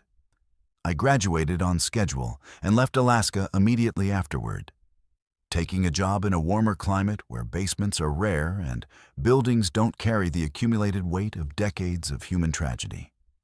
I never reported my experiences to the landlord or to university counseling services, knowing that my story would be dismissed as stress-induced hallucinations or the product of seasonal depression. But I kept the photographs and documentation I had gathered, along with copies of the historical research I had conducted. The evidence clearly shows that my apartment served as a kind of temporal intersection, where the boundaries between past and present broke down completely, allowing the memories and possessions of former residents to manifest in the physical world. Sometimes, when I'm feeling particularly vulnerable or isolated, I can still hear the conversations from that basement apartment, the voices of people discussing their daily concerns and sharing their hopes and fears as if they were still alive. I understand now that some locations accumulate human experience in ways that transcend normal concepts of time and space, creating environments where the living and the dead coexist without clear boundaries. My basement apartment in Fairbanks was one such place, a repository of human memory and emotion that continues to operate according to its own mysterious rules. I've never returned to Fairbanks, and I've never lived in another basement apartment. The experience taught me that some spaces hold more than just furniture and personal belongings.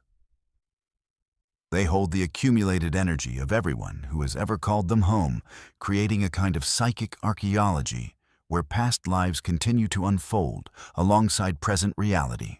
For 3 months, I shared my living space with the ghosts of Fairbanks' early residents, learning that the boundary between life and death is far more permeable than most people realize, especially in places where human suffering and loss have left permanent impressions on the physical environment. My name is Maxwell, but most people who know me call me Buck. I've been a park ranger for 34 years, with the last 26 of those spent working in Alaska's Arctic National Wildlife Refuge. If you've never been there, It's hard to describe the sheer scale and pristine beauty of the place. 19.6 million acres of untouched wilderness, where the Brooks Range meets the Arctic Ocean, where caribou migrate in herds of hundreds of thousands, and where the aurora borealis paints the winter sky in colors that make you question everything you thought you knew about light and darkness. It's a place that changes you, that gets into your blood and makes everywhere else seem small and tame by comparison. But it's also a place that holds secrets. And during my final season as a ranger, I discovered that some of those secrets are more disturbing than anything I could have imagined. The spring thaw of 2019 came early that year, with temperatures rising faster than normal and the permafrost beginning to soften in ways that veteran rangers found concerning. Climate change was affecting the Arctic more rapidly than anywhere else on Earth, and we were seeing changes in wildlife patterns, vegetation growth, and ice formation that were unprecedented in the historical record. As the senior ranger for the eastern sector of the refuge, it was my job to monitor these changes and document any unusual phenomena that might indicate broader ecological shifts. What I found that spring went far beyond climate science and into territory that challenged everything I thought I knew about the natural world. I was conducting routine patrols in late April, checking on research camps and monitoring caribou migration routes, when I discovered tracks that stopped me cold.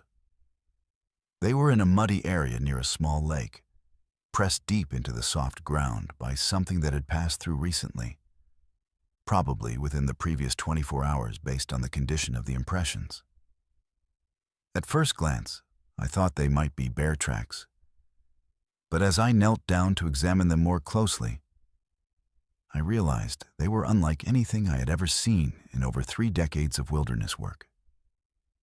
The prints were enormous, nearly 18 inches long and 7 inches wide, with a distinctly humanoid shape that showed 5 separate toe impressions and what appeared to be an arch in the middle of the foot. But what made them truly unsettling were the claw marks. Deep gouges extending 3 to 4 inches beyond each toe that had been pressed into the mud with tremendous force. The stride length was equally disturbing. Measuring between the prints, I found that whatever had made these tracks was taking steps of nearly 5 feet, indicating a creature that stood at least 8 to 9 feet tall and moved with a gait that was neither fully human nor fully animal. The depth of the impressions suggested something that weighed considerably more than even the largest grizzly bears in the region, which typically max out around 800 pounds. These tracks indicated a creature that might weigh twice that much, moving across terrain that would challenge even experienced hikers with apparent ease. Over the next several days, I found more of the same tracks in various locations throughout my patrol area. They appeared near streams, across tundra meadows, and even in areas of dense willow brush where any large creature should have left obvious signs of passage through the vegetation. But there was never any broken branches, disturbed undergrowth, or other evidence of something massive forcing its way through the landscape. Whatever was making these tracks moved through the wilderness with a stealth and precision that seemed impossible for something of its apparent size and weight. I documented everything meticulously, taking photographs, measurements, and GPS coordinates for each set of tracks I discovered. I also began mapping the pattern of the creature's movement, trying to understand where it was going and what it might be seeking in this remote corner of the Arctic. What emerged was deeply troubling. The tracks seemed to be systematically approaching and circling the locations of active research camps, always staying just far enough away to avoid direct observation, but close enough to suggest deliberate surveillance of human activities. When I reported my findings to the refugee management and shared the documentation with the research teams currently working in the area, the response was mixed. Some scientists were intrigued by the possibility of discovering an unknown species. while others suggested that the tracks might be the result of known animals moving in unusual patterns due to environmental changes. A few researchers speculated that they might be dealing with individual bears that had been affected by climate change in ways that altered their typical behavior and movement patterns. But none of these explanations accounted for the size, shape, and pattern of the tracks I was finding. The situation took a darker turn during the second week of May, when a research team studying permafrost changes failed to check in for their scheduled radio contact. The team consisted of 3 experienced scientists: Dr. Patricia Miller from the University of Alaska, Dr. James Chen from the Smithsonian Institution, and graduate student Rebecca Torres from Colorado State University. They had been conducting core sampling about 12 miles from the main research station, in an area I had patrolled regularly and where I had found several sets of the mysterious tracks over the previous weeks. I was part of the search and rescue operation that went looking for the missing researchers. We found their campsite intact, with all their equipment, food, and personal belongings undisturbed. Their tents were still properly staked and organized. Research materials were laid out as if they had been working normally, and there was no evidence of any struggle or panic. It was as if they had simply walked away from their camp and vanished into the wilderness without taking any of their survival gear or emergency equipment. Most disturbing of all, we found no human tracks leading away from the campsite in any direction. No footprints, no disturbed vegetation, no signs that they had left the area on foot. But we did find the creatures' tracks. Large humanoid prints circled the researchers' campsite at a distance of about 50 yards, forming an almost perfect ring around the area where the scientists had been working. The tracks were fresh, probably made within the same time frame as the researchers' disappearance. Following the trail, we discovered that it led away from the campsite and deeper into the wilderness, toward areas of the refuge that were rarely visited by humans and where the terrain became increasingly difficult to navigate. The official search continued for over a week, involving helicopter overflights, ground teams with tracking dogs, and coordination with native communities who knew the area better than anyone. We covered hundreds of square miles of tundra and mountain terrain, checking every possible location where the missing researchers might have sought shelter or become trapped by weather or injury. But we found no trace of them. No bodies, no equipment, no signs that they had survived their disappearance or died in any location we could identify. It was as if they had simply been erased from the landscape. During the extended search operation, other rangers and search team members began reporting their own sightings of the mysterious tracks. The prints appeared in locations throughout the eastern sector of the refuge, always with the same enormous size and humanoid characteristics, always seeming to watch and follow human activity from a distance. Several searchers reported feeling observed while conducting their patrols, describing a persistent sense of being watched by something large and intelligent that remained just beyond visual range. On the final day of the official search, I was working alone in a remote valley about 15 miles from where the researchers had disappeared, making one last attempt to find any trace of their fate. Late in the afternoon, as I was preparing to return to base camp, I heard something that made my blood run cold. A sound like nothing I had ever encountered in decades of wilderness work. It started as a low rumble, almost subsonic, that seemed to come from the ground itself.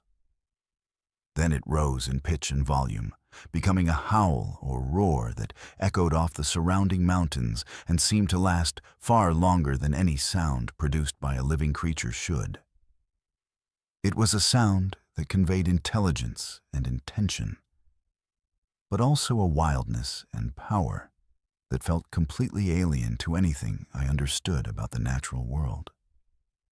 I never saw the creature that made that sound, but I knew with absolute certainty that it was aware of my presence, and was communicating something.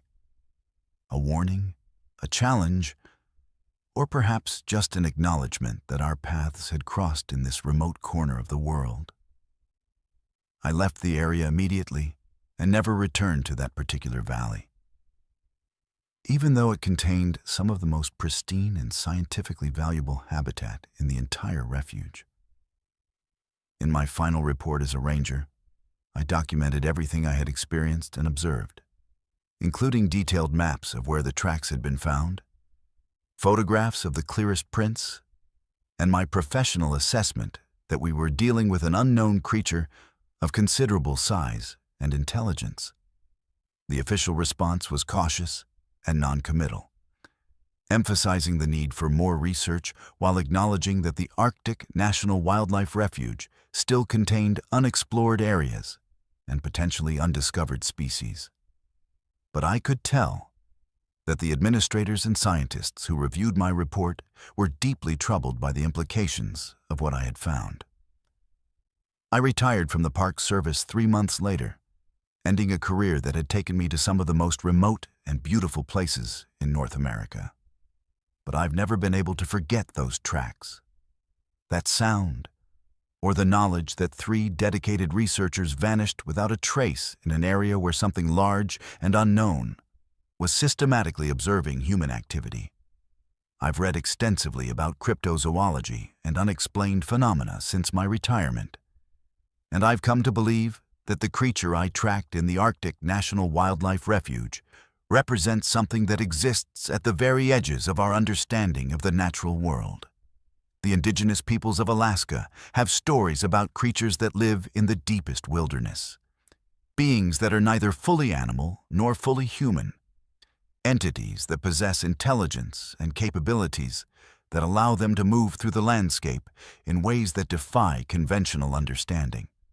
The Gwich'in people, who have lived in the region for thousands of years, speak of the Adlet, creatures that hunt with purpose and intelligence, that can take forms resembling natural animals while possessing something far more complex and dangerous. I believe that what I encountered during my final season as a ranger was one of these ancient beings, something that has learned to coexist with the changing Arctic environment while remaining invisible to human science and understanding. Sometimes, late at night, when I'm reading about climate change and the rapidly transforming Arctic ecosystem, I wonder what other secrets are being revealed as the permafrost thaws and the ice melts. The Arctic National Wildlife Refuge is one of the last truly wild places on Earth, where natural processes still operate without human interference, and where mysteries that date back thousands of years remain hidden in the vast expanse of tundra and mountains. I had the privilege of serving as a guardian of that wilderness for over 2 decades. But I learned during my final season that I was not the only one watching over that ancient landscape. The creature that left those enormous tracks is still out there, moving through the refuge with intelligence and purpose that I cannot fully comprehend. It took 3 researchers whose fate remains unknown, and it demonstrated an awareness of human activity that suggests a level of consciousness that challenges our assumptions about the natural world.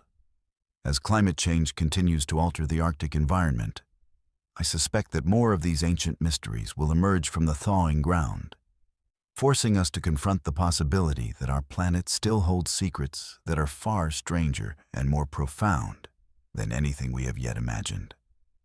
The tundra walker, as I came to think of it, represents one of those secrets, a reminder that even in our modern age of satellite imagery and GPS tracking, there are still places where the unknown can thrive and mysteries that resist all attempts at rational explanation. My name is Ayla, and I'm a social worker who has spent the last 8 years of my career working with remote Native Alaskan communities. I've traveled to villages that exist at the very edges of civilization, places where the nearest road is hundreds of miles away, and supplies arrive only when weather permits bush planes to land on dirt strips carved from tundra. These communities face challenges that most Americans can't imagine. Extreme isolation, climate change impacts, cultural preservation struggles, and limited access to basic services. But in September 2021, I was assigned to a village that presented challenges far beyond anything in my professional training or personal experience. The assignment came through the Alaska Department of Health and Social Services as an emergency consultation. A remote village in the western interior had been flagged for immediate assessment due to concerns about health services, educational needs, and social welfare issues that had gone unaddressed for an extended period. According to government records, the village had a population of 87 people and had been receiving federal funding for various programs, but there had been minimal contact with state agencies for several years. My job was to conduct a comprehensive assessment of community needs and recommend interventions to address any problems I might discover. The flight to the village took nearly 4 hours in a small bush plane, crossing hundreds of miles of wilderness that looked virtually unchanged since the last ice age. The pilot, a grizzled veteran named Charlie, who'd been flying in Alaska for 30 years, mentioned that he'd only been to this particular village twice before, and both times had been strange experiences that he couldn't quite explain.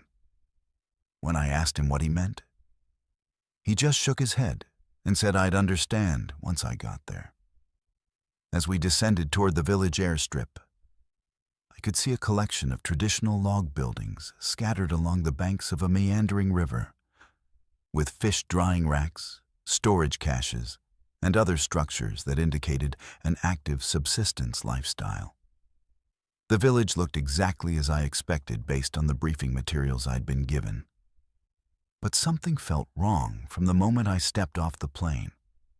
The residents who came to greet me were friendly, but seemed somehow distant, as if they were observing me from a great psychological distance, rather than engaging in normal human interaction. Their clothing was practical and well-made, but it all looked decades out of date. Hand-sewn parkas, traditional mukluks, and fabrics that appeared to come from an earlier era. When I commented on the beautiful craftsmanship of their garments, they looked at me with confusion, as if they didn't understand why their everyday clothes would be noteworthy. The village elder who welcomed me was a woman named Mary, probably in her 70s, who spoke English with the measured cadence typical of people whose first language was something else. She showed me to a small cabin where I would be staying during my assessment. And as we walked through the village, I began noticing details that didn't make sense. The buildings were all in excellent condition, but they showed no signs of recent construction or renovation. The tools and equipment I saw were functional, but appeared to be decades old, with no modern conveniences that had become standard even in remote Alaskan villages. Most puzzling of all, I didn't see any children or young adults. The population seemed to consist entirely of middle-aged and elderly people. Over the next few days, I conducted interviews with various community members about health needs, educational services, and social welfare concerns. The responses I received were polite but oddly generic, as if people were reciting information rather than describing their actual experiences. When I asked about specific health problems, they mentioned issues like arthritis and seasonal depression that were common in elderly populations, but nothing that would explain why the village had been flagged for emergency assessment. Educational needs were described in vague terms, with references to the children that never seemed to correspond to any actual young people I encountered. Social welfare concerns were dismissed entirely, with residents insisting that they took care of each other and had no need for outside assistance. The strangest aspect of my interviews was that nobody seemed to have clear memories of recent events. When I asked about the last time government representatives had visited the village, people gave conflicting answers ranging from last year to several years ago. But none could provide specific details about who had visited or what services had been provided. Similarly, when I inquired about seasonal activities like hunting, fishing, or berry picking, residents described these activities as if they were ongoing, even though it was late September and most subsistence activities should have been winding down for the winter. By the fourth day of my visit, I was becoming increasingly concerned that I was dealing with a community experiencing some form of collective cognitive impairment or psychological distress. The village functioned smoothly on the surface, but there was an underlying unreality to everything I observed that I couldn't shake. People went through the motions of daily life, tending fires, preparing food, maintaining equipment. But their actions seemed automatic and disconnected from immediate purpose or urgency. Conversations were pleasant but superficial, and attempts to discuss specific plans or problems were met with polite deflection or confusion. The breakthrough came when I started asking about the history of the village and the families who lived there. Mary, the elder who had welcomed me, began telling stories about the founding of the community, the challenges faced by early settlers, and the traditions that had been passed down through generations. As she spoke, her voice took on a different quality, more animated and engaged than I had heard from anyone during my entire visit. But the stories she told described events and people from what sounded like the early to mid-20th century. And she spoke about them as if they were recent memories rather than historical accounts. Other residents joined our conversation, adding their own recollections of village life, seasonal cycles, and community events. Gradually, I realized that they were all describing the same time period, roughly the 1940s and 1950s, as if it were the present moment. They talked about preparing for winter, worried about supply shortages due to the war, and discussed community members who had left to work in distant mines or military installations. When I gently pointed out that World War II had ended over 70 years ago, they looked at me with the same confused expressions I had been seeing throughout my visit.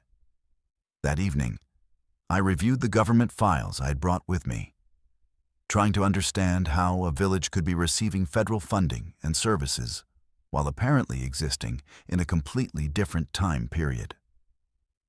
The documentation showed regular reports and budget allocations going back several years, but the details were strangely vague and bureaucratic. There were no photographs, no specific personnel records, and no detailed descriptions of services provided or needs identified. It was as if the village existed in government databases as an abstract entity rather than a real place with real people. On my final night in the village, I experienced something that shattered my remaining assumptions about the nature of my assignment. I was awakened around midnight by the sound of voices and activity outside my cabin. Looking through the window, I saw the entire village population engaged in what appeared to be a community celebration or ceremony. People were dressed in traditional clothing that looked even older than what I had seen during the day, and they were participating in activities, dancing, singing, storytelling, that seemed to come from a much earlier era of Alaska Native culture. But what made the scene truly disturbing was that I could see multiple versions of the same people participating simultaneously. There was Mary, the elder who had welcomed me, but she appeared at different ages, as a young woman, a middle-aged mother, and the elderly person I had been speaking with. Other residents were similarly duplicated across different life stages, all coexisting in the same space and time, as if decades of village history were unfolding simultaneously. The celebration continued for hours, with participants moving through activities and interactions that seemed to represent the entire lifespan of the community, compressed into a single evening.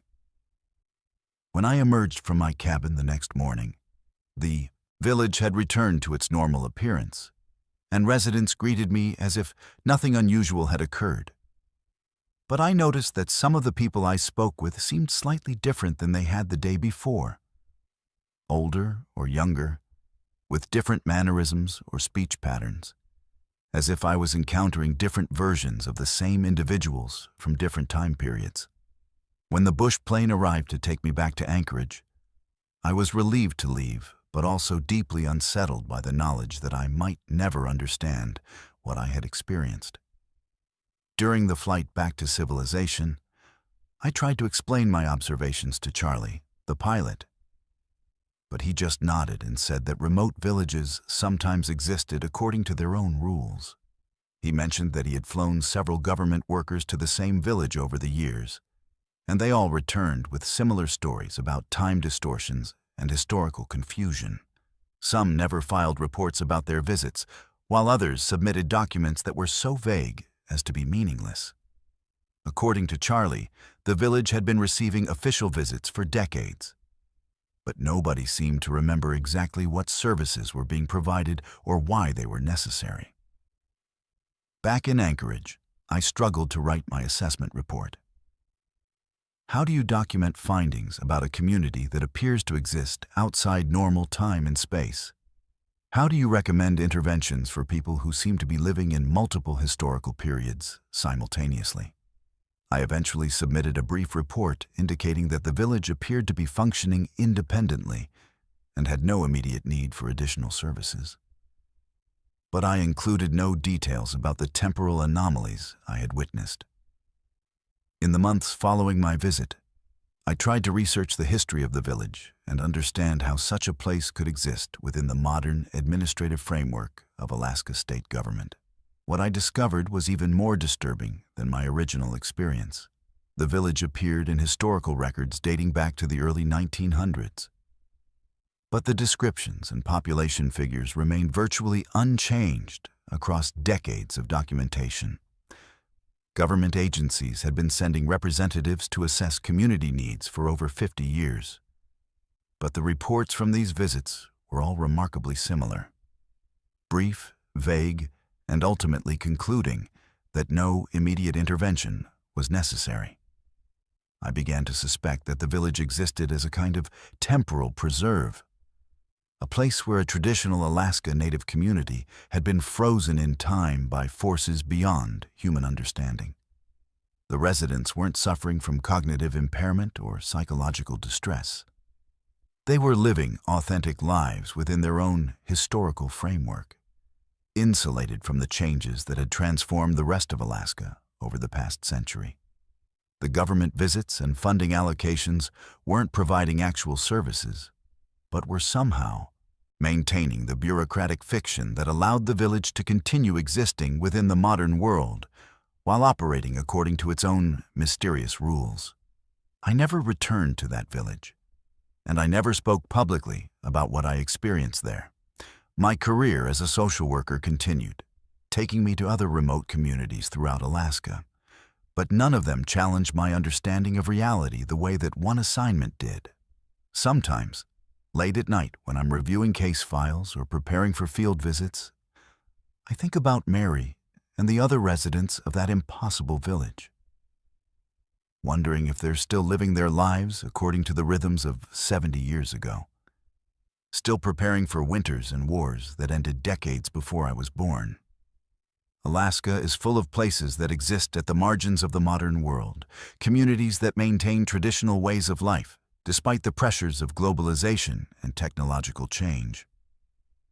But some of these places exist beyond the margins, in spaces where time itself becomes fluid, and the boundaries between past and present dissolve completely. The village I visited in September 2021 was one such place. A reminder that even in our connected, documented, and regulated world, there are still mysteries that resist explanation and communities that operate according to rules that no government agency or social service professional will ever fully understand. My name is Emmanuel, and I am an atmospheric physicist who has spent the last 15 years studying the ionosphere at a remote research station in interior Alaska. Our facility sits directly beneath the auroral oval, that magnificent ring of electromagnetic activity that circles Earth's magnetic poles and produces the northern lights. The station, located about 60 miles north of Fairbanks in some of the most isolated terrain in North America, houses sophisticated equipment designed to monitor the complex interactions between solar particles and our planet's magnetic field. For over a decade, I thought I understood the aurora, its causes, its patterns, its predictable responses to solar weather. But during the winter of 2022, my team and I discovered that the aurora was far more than a passive display of natural forces. It was something that could learn, respond, and possibly even communicate.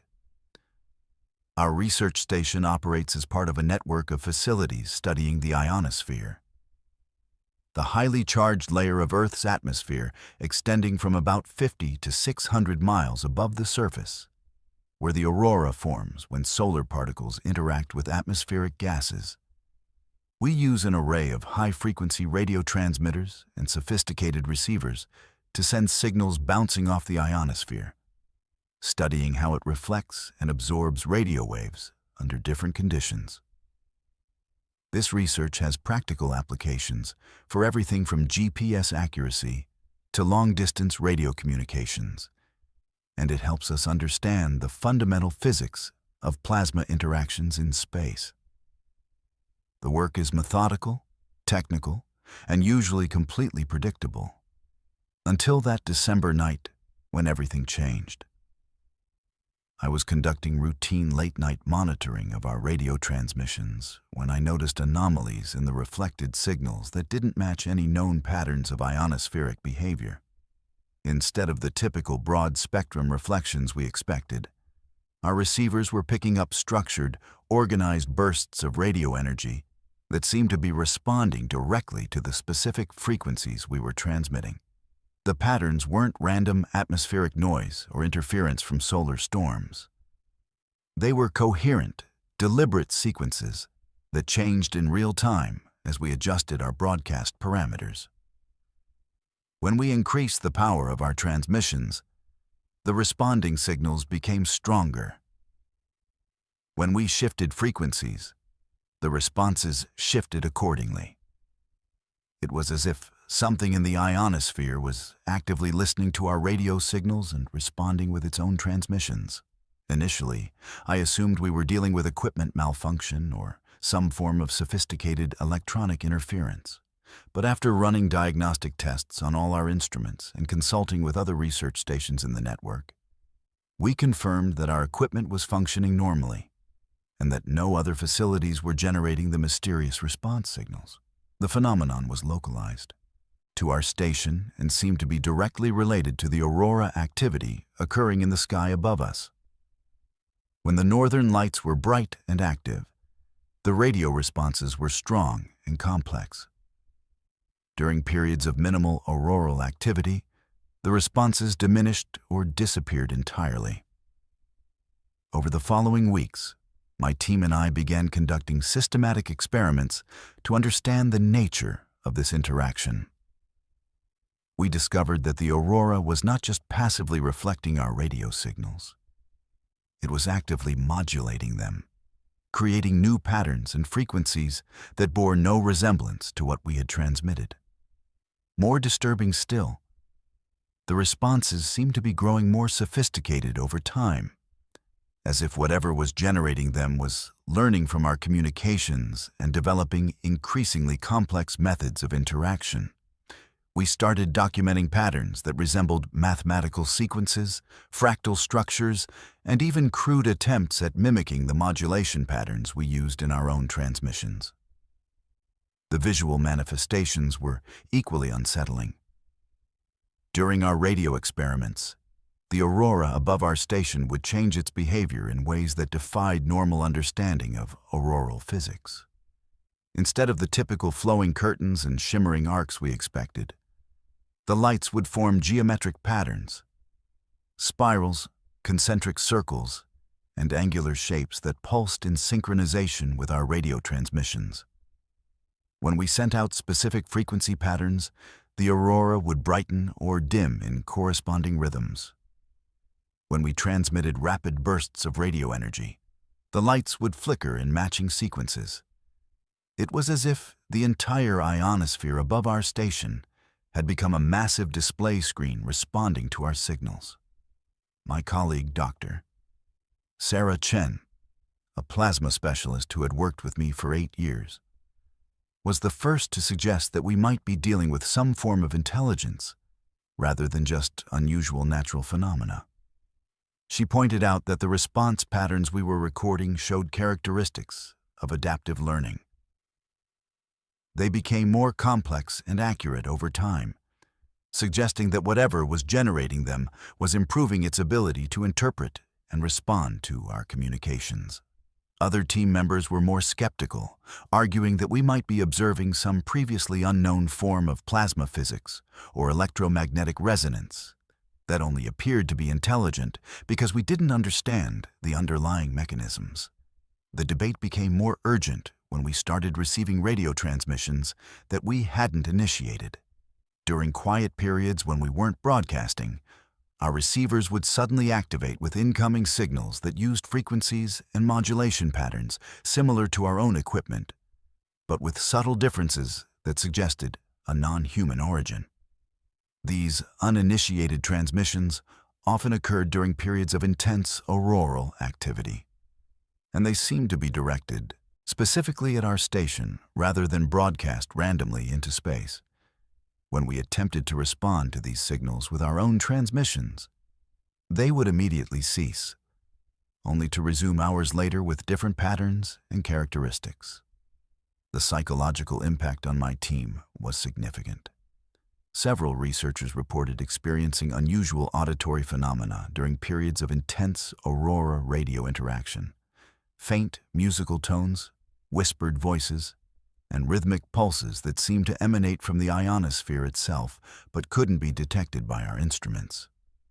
These auditory experiences always occurred when we were conducting our most active radio experiments, and they seemed to correlate with the complexity of the response signals we were receiving. Dr. Chen described hearing what sounded like fragments of conversation in languages she couldn't identify, while our technician Marcus reported musical sequences that reminded him of electronic compositions, but with harmonies unlike anything produced by human musicians. As word of our discoveries spread through the atmospheric physics community, we received both support and criticism from colleagues around the world. Some researchers at similar facilities reported experiencing comparable phenomena that they had previously dismissed as equipment anomalies or observer bias. Others argued that our findings were the result of wishful thinking or misinterpretation of natural processes that were unusual, but not supernatural. The debate intensified when we began sharing recordings of the radio interactions and time-lapse photography of the corresponding auroral displays, providing evidence that was difficult to dismiss, but equally difficult to explain using conventional scientific frameworks.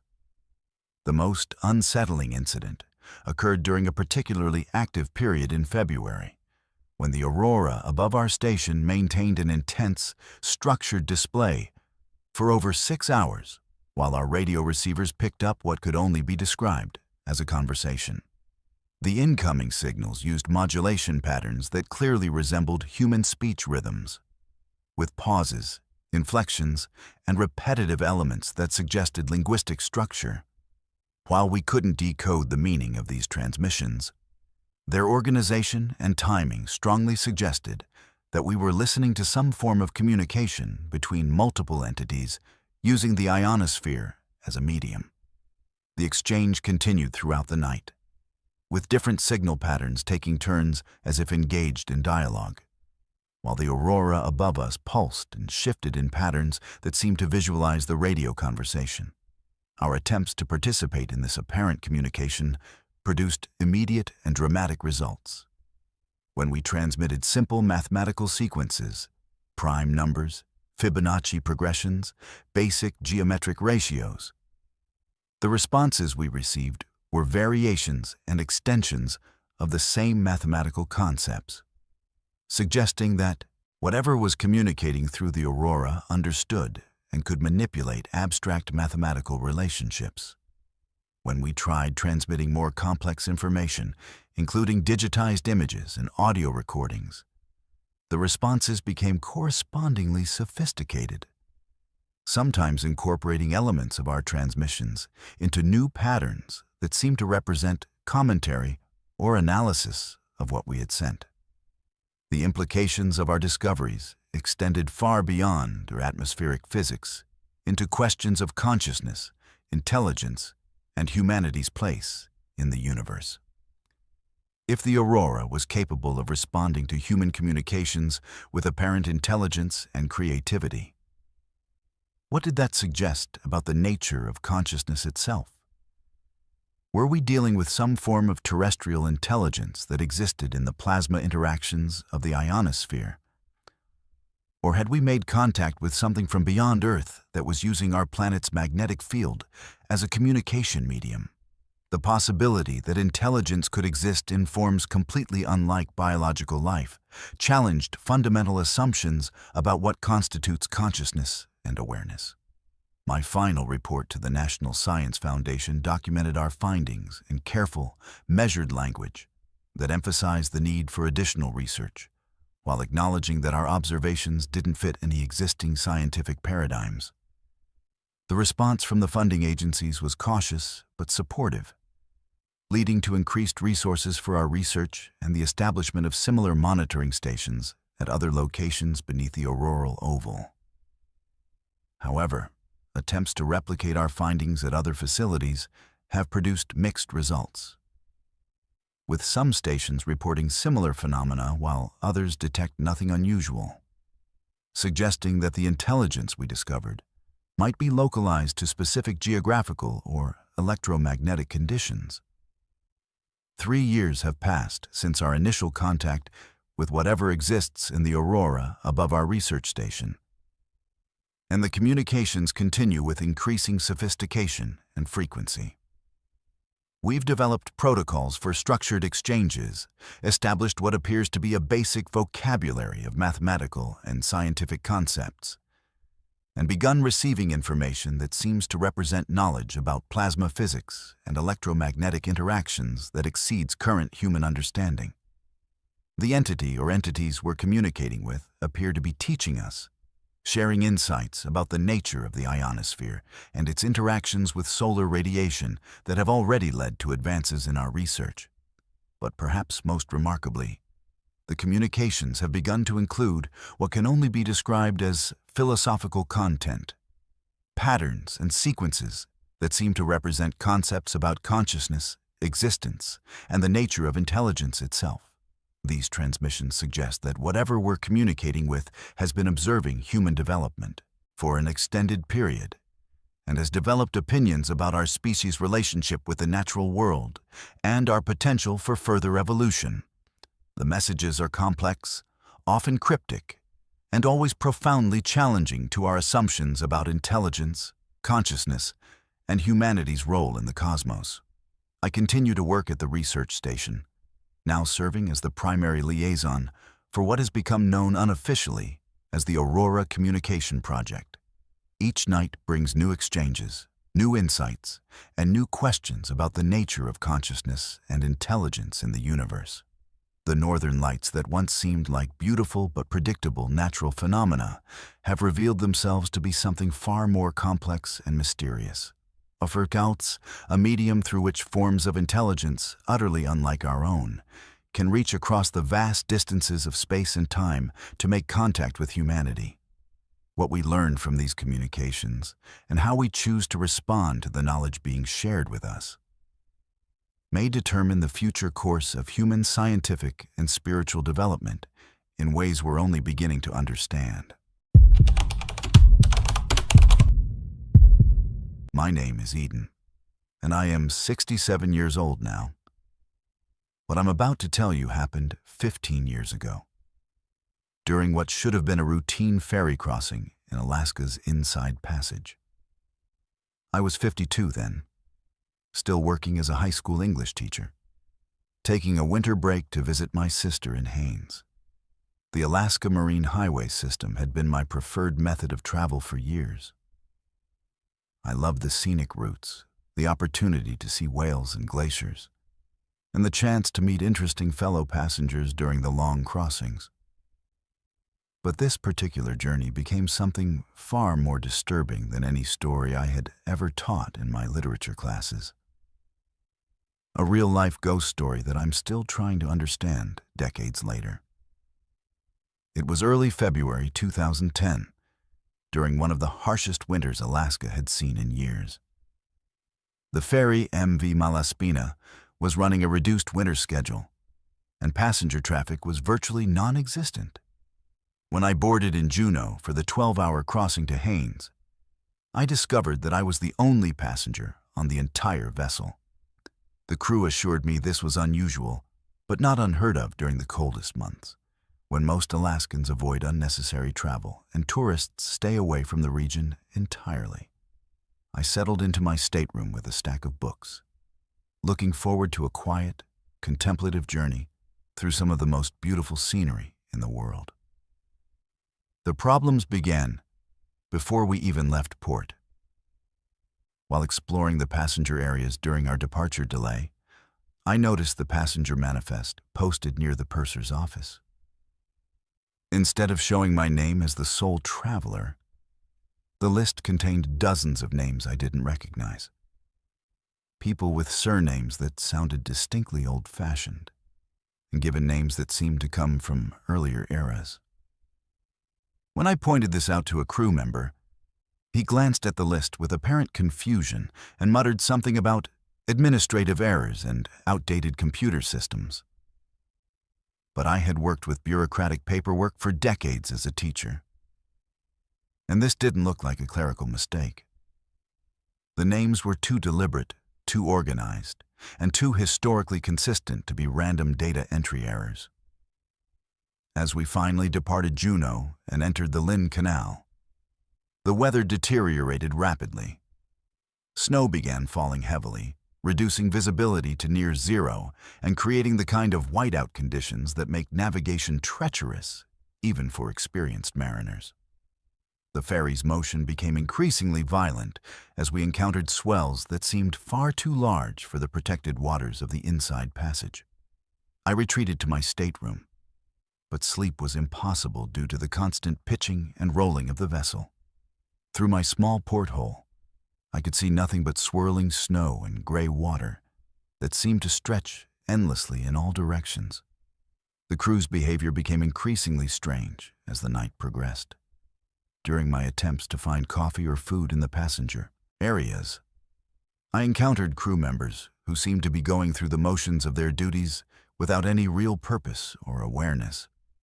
They would nod politely when I spoke to them, but their responses were generic and disconnected, as if they were reciting lines from a script rather than engaging in actual conversation. Most disturbing was their appearance. While their uniforms were correct and their work seemed professional, there was something indefinably wrong about them, as if they were slightly out of focus or not quite present in the same reality I was occupying. By morning, I realized that we should have arrived in Haines hours earlier. But the ferry was still underway with no land visible in any direction. When I asked crew members about our arrival time, they gave conflicting answers ranging from soon to we're making good time, without providing any specific information about our location or expected arrival. The ship's public address system, which normally provides regular updates about the journey's progress, remained completely silent. Most unsettling of all, the weather had cleared completely, revealing not the familiar fjords and mountains of southeast Alaska, but an endless expanse of gray water stretching to a featureless horizon.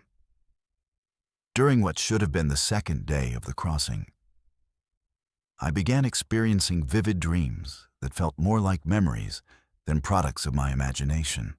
I dreamed of being aboard the same ferry during different time periods, surrounded by passengers in clothing from the 1970s, 1980s, and 1990s. These dream passengers were engaged in conversations about events that had already happened in the past, but they spoke about them as if they were current news. I dreamed of accidents, storms, and emergencies that had affected Alaska Marine highway vessels over the decades, witnessing these events as if I had been present when they occurred. The most disturbing dream involved a winter crossing during the 1980s when the ferry I was on had encountered a severe storm that damaged the vessel and stranded passengers for days in conditions similar to what I was currently experiencing. In the dream, I watched as passengers and crew dealt with equipment failures, food shortages, and growing panic about their uncertain fate. But what made this dream truly terrifying was the realization that some of the passengers from that 1980s disaster were the same people whose names I had seen on the current passenger manifest. People who should have been decades older or deceased by 2010. When I woke from these dreams, I would find evidence that they might not have been dreams at all. Personal items appeared in my stateroom that didn't belong to me. Vintage magazines from the 1970s, newspapers reporting events from the 1980s, and photographs of people I didn't recognize, but who seemed familiar from my dream experiences. The ferry's dining room, which had been closed when I boarded, would sometimes be set for dozens of meals that no one ate, with food that looked fresh but somehow belonged to an earlier era of ferry service. On what I calculated to be the third day of the crossing, I encountered the ferry's captain for the first time since boarding. He was an elderly man with weathered features and an expression of profound sadness that made him seem older than his years. When I asked him about our delay and expected arrival time, he studied me carefully before explaining that some crossings took longer than others, and that time moved differently on certain voyages. He hinted that the ferry sometimes carried passengers who were traveling not just between physical destinations, but between different periods of time, and that these journeys couldn't be measured by normal schedules or expectations. The captain explained that the Alaska Marine Highway System had been operating for over 50 years, and during that time, some vessels had experienced crossings that defied normal understanding of time and space. He suggested that the ferry I was on might be one of these special vessels, designed to serve passengers who needed to complete journeys that had been interrupted by death, disaster, or other circumstances beyond their control. According to his explanation, I had been selected to witness these supernatural crossings because of my profession as a teacher and my ability to document and understand complex narratives. During the final days of the crossing, I had lost count of exactly how many days we had been at sea. I began to understand that the other passengers whose names appeared on the manifest were indeed present on the ferry, but existing in different temporal layers that occasionally overlapped with my own experience. I would catch glimpses of people in the corridors, hear conversations from the dining room, and sense activity in staterooms that appeared empty when I investigated. These phantom passengers were completing their own journeys according to schedules that belonged to different decades, all sharing the same vessel but experiencing it during their own historical periods. The crossing finally ended when the ferry docked at a small port that looked like Haines, but felt subtly wrong in ways I couldn't identify. The buildings were familiar, but seemed to represent the town as it had existed years earlier, with businesses that had closed and signs that had been changed decades ago. The few people I encountered were friendly, but spoke about current events that were actually historical, referring to political figures and cultural references that belonged to earlier eras. I spent several days in this version of Haines before finding transportation back to more familiar reality. When I finally returned to my normal life in Anchorage, I discovered that 2 weeks had passed since I had originally boarded the ferry in Juneau, though my subjective experience of the crossing had felt much longer, more disturbing when I tried to research the specific ferry I'd traveled on, and the crew members I'd encountered, I found inconsistencies and gaps in the official records that suggested the crossing I'd experienced might not have been documented by the Alaska Marine Highway System at all. Some of the crew members I remembered appeared in historical photographs from earlier decades of ferry service, but showed no signs of aging between those old photographs and my recent encounters with them. I never took another Alaska Marine Highway ferry after that experience, choosing to fly or drive whenever I needed to travel within the state. But I've continued to research the history of the ferry system, and I've discovered accounts from other passengers who describe similar experiences of extended crossings, temporal displacement, and encounters with passengers and crew from different eras. These accounts are usually dismissed as folklore or the result of seasickness and disorientation, but they share too many specific details to be coincidental. My experience taught me that Alaska's vast distances and extreme conditions create environments where the normal rules of time and space can break down, allowing past and present to coexist in ways that challenge rational understanding. The ferry system, which has been connecting isolated communities for over half a century, has accumulated layers of history and memory that sometimes manifest as supernatural phenomena affecting contemporary travelers.